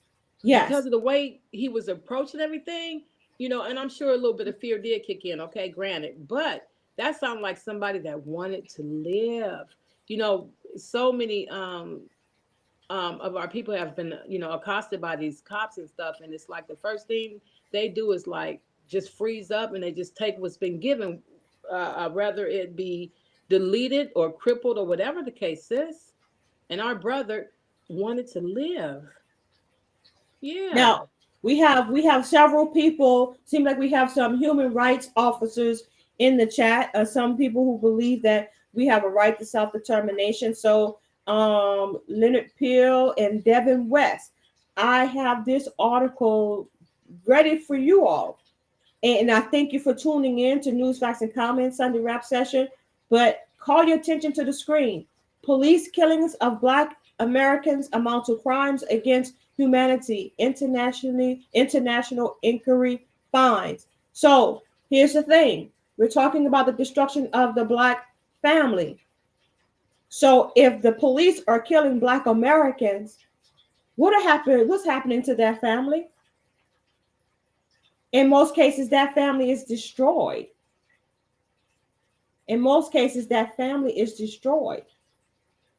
Because that loved one was usually the breadwinner, the provider when it comes to our Black males, and they are killing Black males in a disproportionate rate, at an astronomical rate, right? Absolutely. They are arresting Black males at an astronomical rate, and they're supposed to be the providers for the Black family. So that's in fact destroying the Black family. But it international inquiry. So that means people outside of this country is looking into the police killings of Black Americans. That's how bad it is. Yep. The systematic killing and maiming of unarmed African Americans by police amount to crimes against humanity that should be investigated and prosecuted under international law. An inquiry into the U.S. police brutality by leading human rights lawyers from around the globe has found. Why aren't we talking about this? This article is 2 years old. And why aren't we talking about this now, today? Perhaps if we had been talking about this, Othal Wallace would not even be being tried in their jurisdiction. Nope. That's the Absolutely. point of getting the human rights policy officers involved in this case. That's the whole point of understanding your right to this right to self-determination. A week after the former Minneapolis police officer Derek Chauvin was convicted of murder in the George Floyd death, the unabated epidemic of police killings of Black men and women in the U.S. has now attracted scorching international attention. But where is the attention now?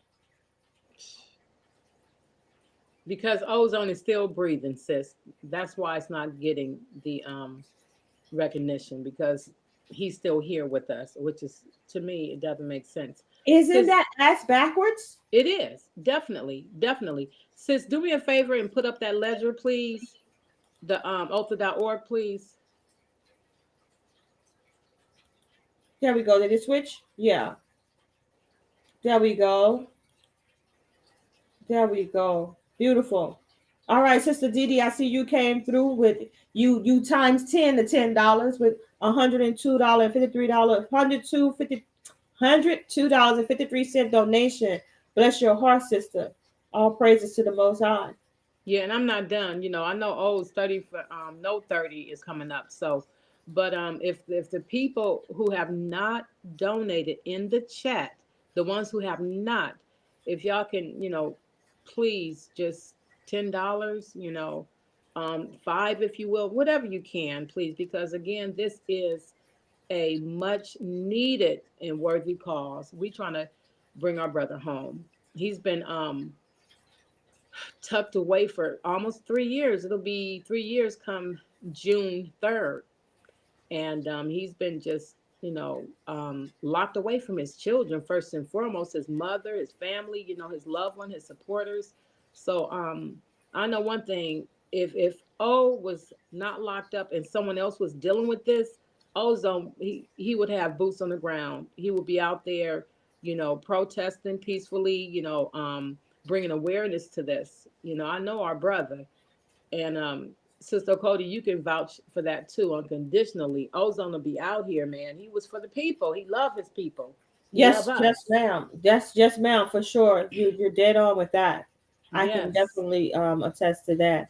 So as we're approaching 2 hours, my sister, I want to thank you so much for being dedicated to the cause and showing up for this very important conversation about the destruction of the Black family and how the criminal justice system in America is helping to destroy the Black family, starting with the cops who are going all the way down to the judge, or going all the way up to the judge. However you want to see it, they're all in cahoots together. And if we don't support one another in these instances, make a sacrifice for someone that you don't know. Don't expect someone to be there for you or your loved ones when something happens to you, because you can't live your life saying it's not going to happen to me. Oh, well, that's not my concern because I didn't even know the young brother, because it could be you or someone you know real soon. And if we don't start taking care of each other, I see lots of people in the chat talking about we must unite, you must unite. Well, why are we not uniting right now? I mean, you know, for as many people, and I do appreciate you all listening to the sound of my voice. If you cannot donate, please share the video with someone you know who can donate. That's the whole point. If you want to see this young man united with his family and don't see this and don't want to see his family destroyed by him being locked up in prison for 30 years, then you'll go ahead and donate and share the video with someone else who can donate. That's the whole point. That's how you unite. You unite behind one cause, and you just keep building and building and building. Before you know, you have a nation that's taking care of one another on every aspect of life. But we can start here. This is a just cause. Yes. This is a just cause. Yes. And this brother is making history. Be a part of that history. Be a part of that history. Do something where you can say, well, that was this young man who went up against the police, and unfortunately the police had to die because it was his life, or it was a cop's life or his life, and he chose his life, and we helped get his appeal through a new trial, and the man is sent home to his family sooner than later, as in 30 years. Brother Madge, I see you back in the building. You want to come in and give us some remarks? You've been missing in action, brother. I've been right there, been listening. I'm cooking in between all this, you know. That's what I was doing. All right, yo, multitasking. Okay, I see. Yeah. I got it. So what you've been listening. What's coming to your mind, brother? We are in a system that is not just the criminal justice system, it's the system as a whole. And these are just siblings of the system, you know what I'm saying? You got the government, got the siblings and all that, you know what I'm saying? The criminal justice system, I mean, you got Congress, you got the educational department, defense, you got everything. And the machines support a certain ideology, perspective. They see the world a certain kind of way, and they're controlled by the most powerful people, right? And everything is an interest in everything, right? Keeping us down, keep them high, right? Because we elevate above all the hidden above them, they know it's gonna be a day to be really reckoned. We're gonna be it's gonna be a reality that we gotta understand. The system never worked for us. There's so much about what we don't know that we should know. There's so much that's going on. And when you look at what's happening to a lot of our mentally ill sisters and brothers and poor people in general by the system, how they target, how they exploit, how there's mass incarceration and people that's being violated in every kind of way. To know that Othal is one of the people that took up arms and stood up side by sisters and brothers addressing in a respectful and organized way about the injustice that was happening, not just with police violence, but across the board, socially, politically, economically. We are misfits to that. We are undermined. We are underplayed. We are treated like third world country, like, and it's like soon as you see somebody get ahead, right? They're trying to take that person down, or that person got to go with the system or otherwise, right? But just to look at what Othal represented and what he was about, and then to be an actual victim of what he represented and came on the winning end of the stick and having his life spared, right? To a degree that he don't have a life sentence, but we know he's still incarcerated. We want complete exoneration and freedom. It's a testimony in Craig to Othal, all praise the Most High, that he stood up for himself and testified. His testimony saved his life. You know what I'm saying? Yes, sir. Along with his attorney already setting the foundation, showing the officer was violating his rights. Officer disregarded his rights and refused to let him go about his business, knowing that this could have been easily resolved. But as I said earlier in discussion, this is Officer Rayner represent law enforcement in general that violates many melanated people and poor people rights. This is just their mindset. They're supposed to work for us. We taxpayers, right? We pay for their salary and all that. They treat us, even Congress and all of them, President, all of them, they treat us like, we work for them. But that's just showing you the injustice and the corruption in the system. You know what I'm saying? Well, they treat us like we're criminals upon their approach, like that we're guilty before, we even go before the judge and the jury, right? So, and in most instances, cops are behaving in a manner which they're the judge, the jury, and the executioner. But that's long-standing practices. That's a long-standing practice. See, we got to realize this has been going on.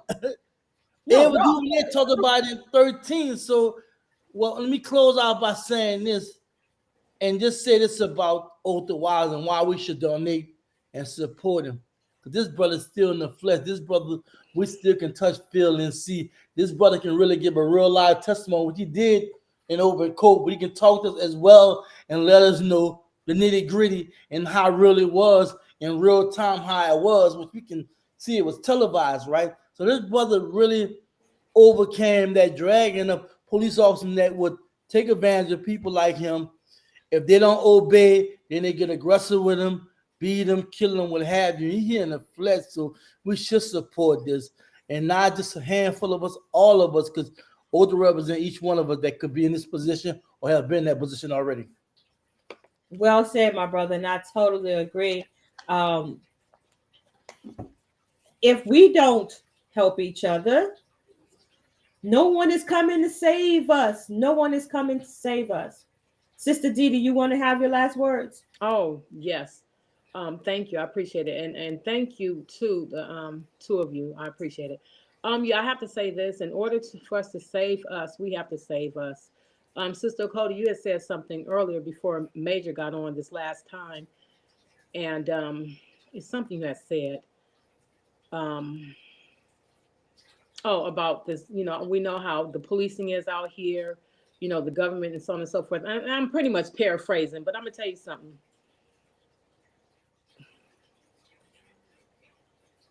They don't have to, whether it be the government, policing, schooling, whatever the case. People only treat you how you allow them to treat you. I had to learn that far, further in life. Sometimes we want to be treated the same, or we want to, believe that there is a hope of equality and so on and so forth. No.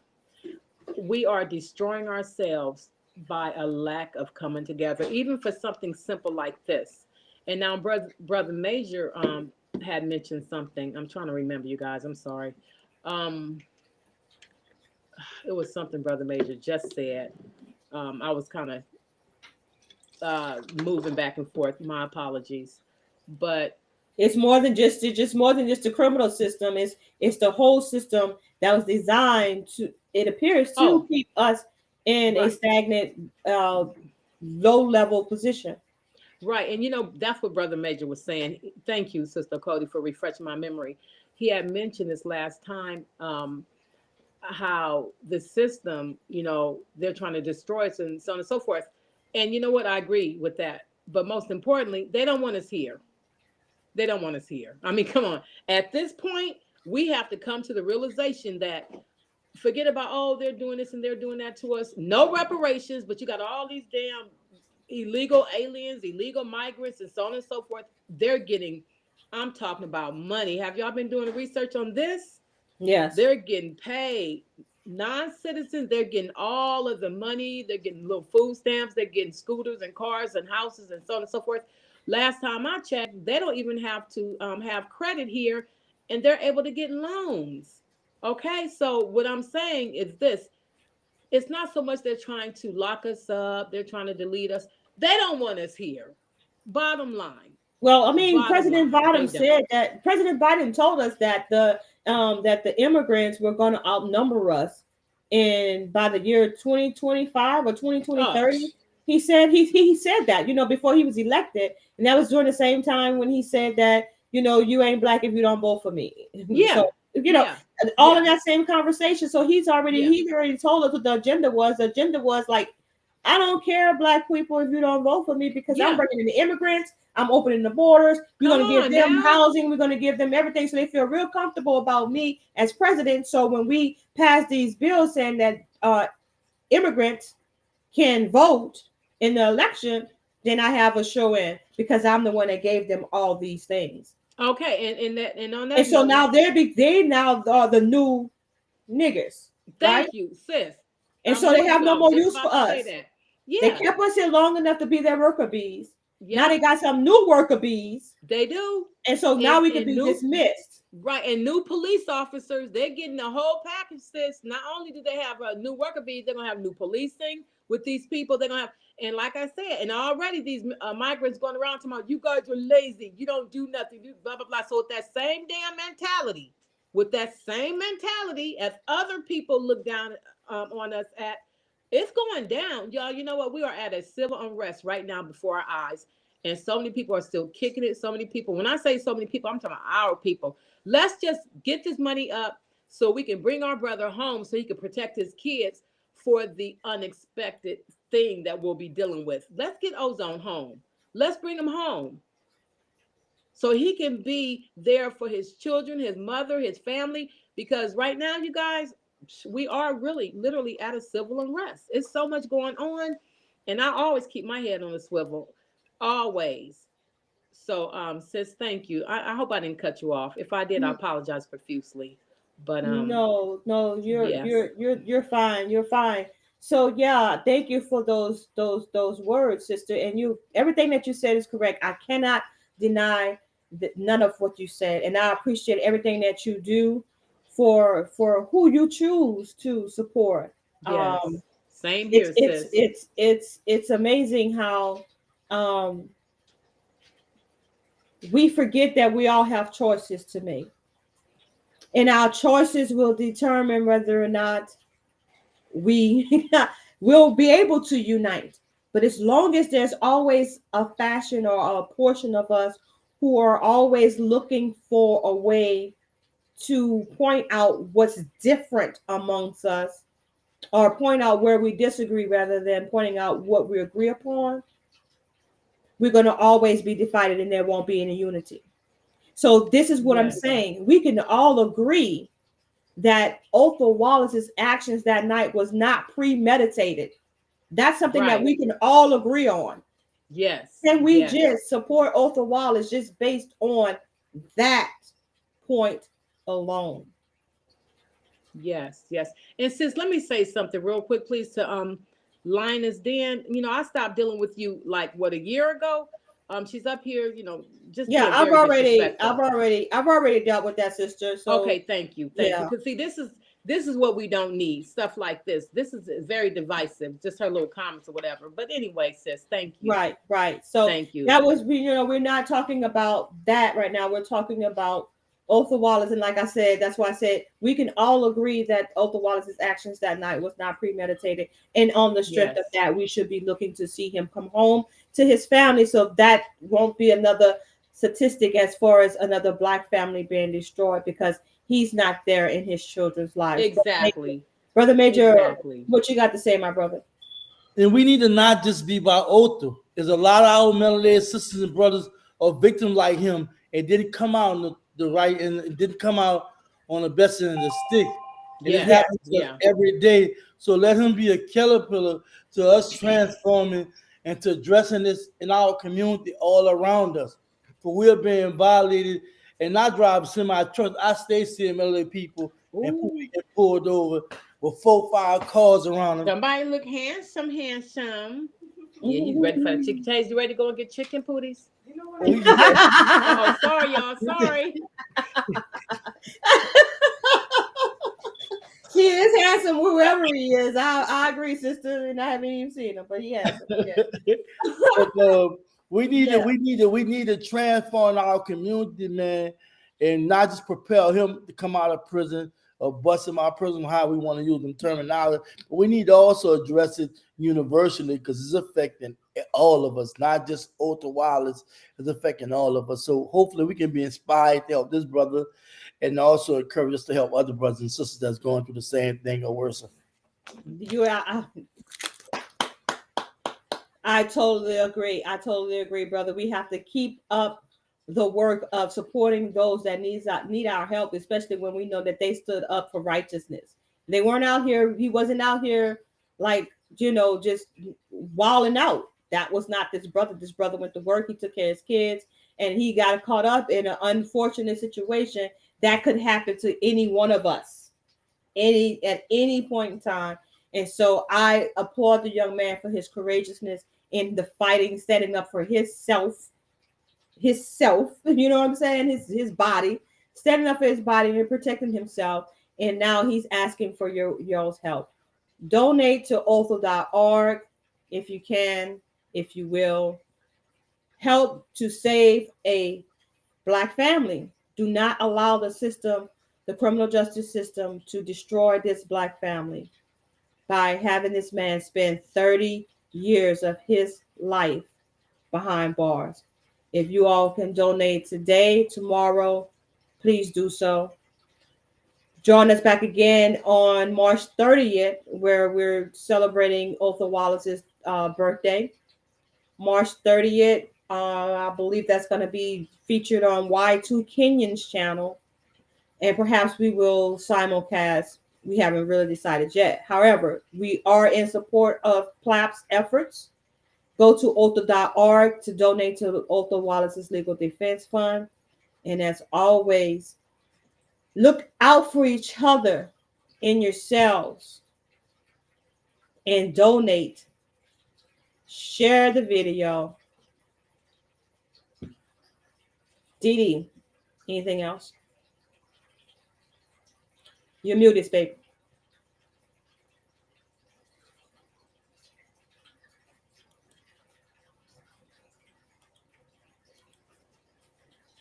Hello? Got it? Yeah, you got it. Okay. I can hear you now.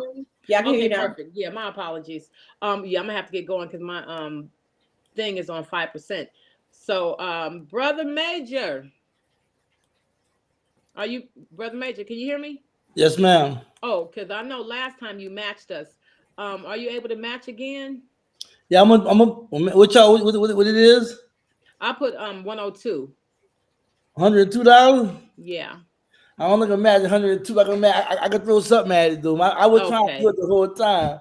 No, it's okay because I know. Oh, no. Guess what? I'm gonna go on match. I'll go on match. Oh, you always come through. Right now, I'm about to match it right now. Yep, you guys, you always come through. So I love you guys, and for the ones who is about that business, taking care of our people, let's start with Ozone. And thank you, Major. You're right. There's so many other political prisoners out there, men and women, if you will. And right. I definitely agree. So again, thank you all so much. Now I can take my prince out to get his favorite. It's in the world, chicken. Okay. Okay. All right. He's been all waiting. Right, all right. Yes, he's been waiting. Thank you so much, sister, for coming through, and we look forward to seeing you on the next time. Yes, yes. Thank you. Remember, in Major TV, our brothers' words: peace, positive vibrations to you all. Thank you. Y'all have a good one. Okay. All right. Shalom, sis. All right. Shalom. Shalom. All right. That's what's up. That's what's up, brother. So I feel good about this discussion. You brought out some very valid points, my brother, in regards to knowing your rights. It's like I said in the beginning of the broadcast, it's very important that we know our rights so we don't keep inviting the criminal justice system into our lives. That's how we protect ourselves. That's how we protect our family. My brother, you working that out on that donation side? Man, don't worry what I'm doing. You just keep talking. Okay, man. I'm just trying to say if you want to say something else. Police on my money. I just know you had something else on your mind that you want to tell the people. No, I think I'm gonna do it. What you want me to do? Like, okay, so you're doing it. I don't want to close out. I mean, I'm about to get off the air. It's done. Oh, praises to the Most High. That's what's up. That's what's up. Try, man. Yeah, there we go. All praises to the Most High. My brother, as usual, I love chopping it up with you on these matters. And thank you so much for bringing it to our attention about the other POWs in the world out there that needs our support as well. It's not that hard to find. You, as a matter of fact, you could go on over to News, Facts, and Comments or Cody Speaks and choose one of them videos that there's a number of people that I've already highlighted that need help. All right. So with that being said, we love you all. Take care of yourself and each other. Until the next time, y'all know what it is. I love you all with the love of Yahuwah. And that's a wrap. Peace. One for the money, you know what it is. Two for the show, yeah, we shut it down. Three, just to make sure you ready. Four, let them know that we run this town. One for the money, you know what it is. Two for the show, yeah, we shut it down. Three, just to make sure you ready. Four, let them know that we run. Ladies and gentlemen, welcome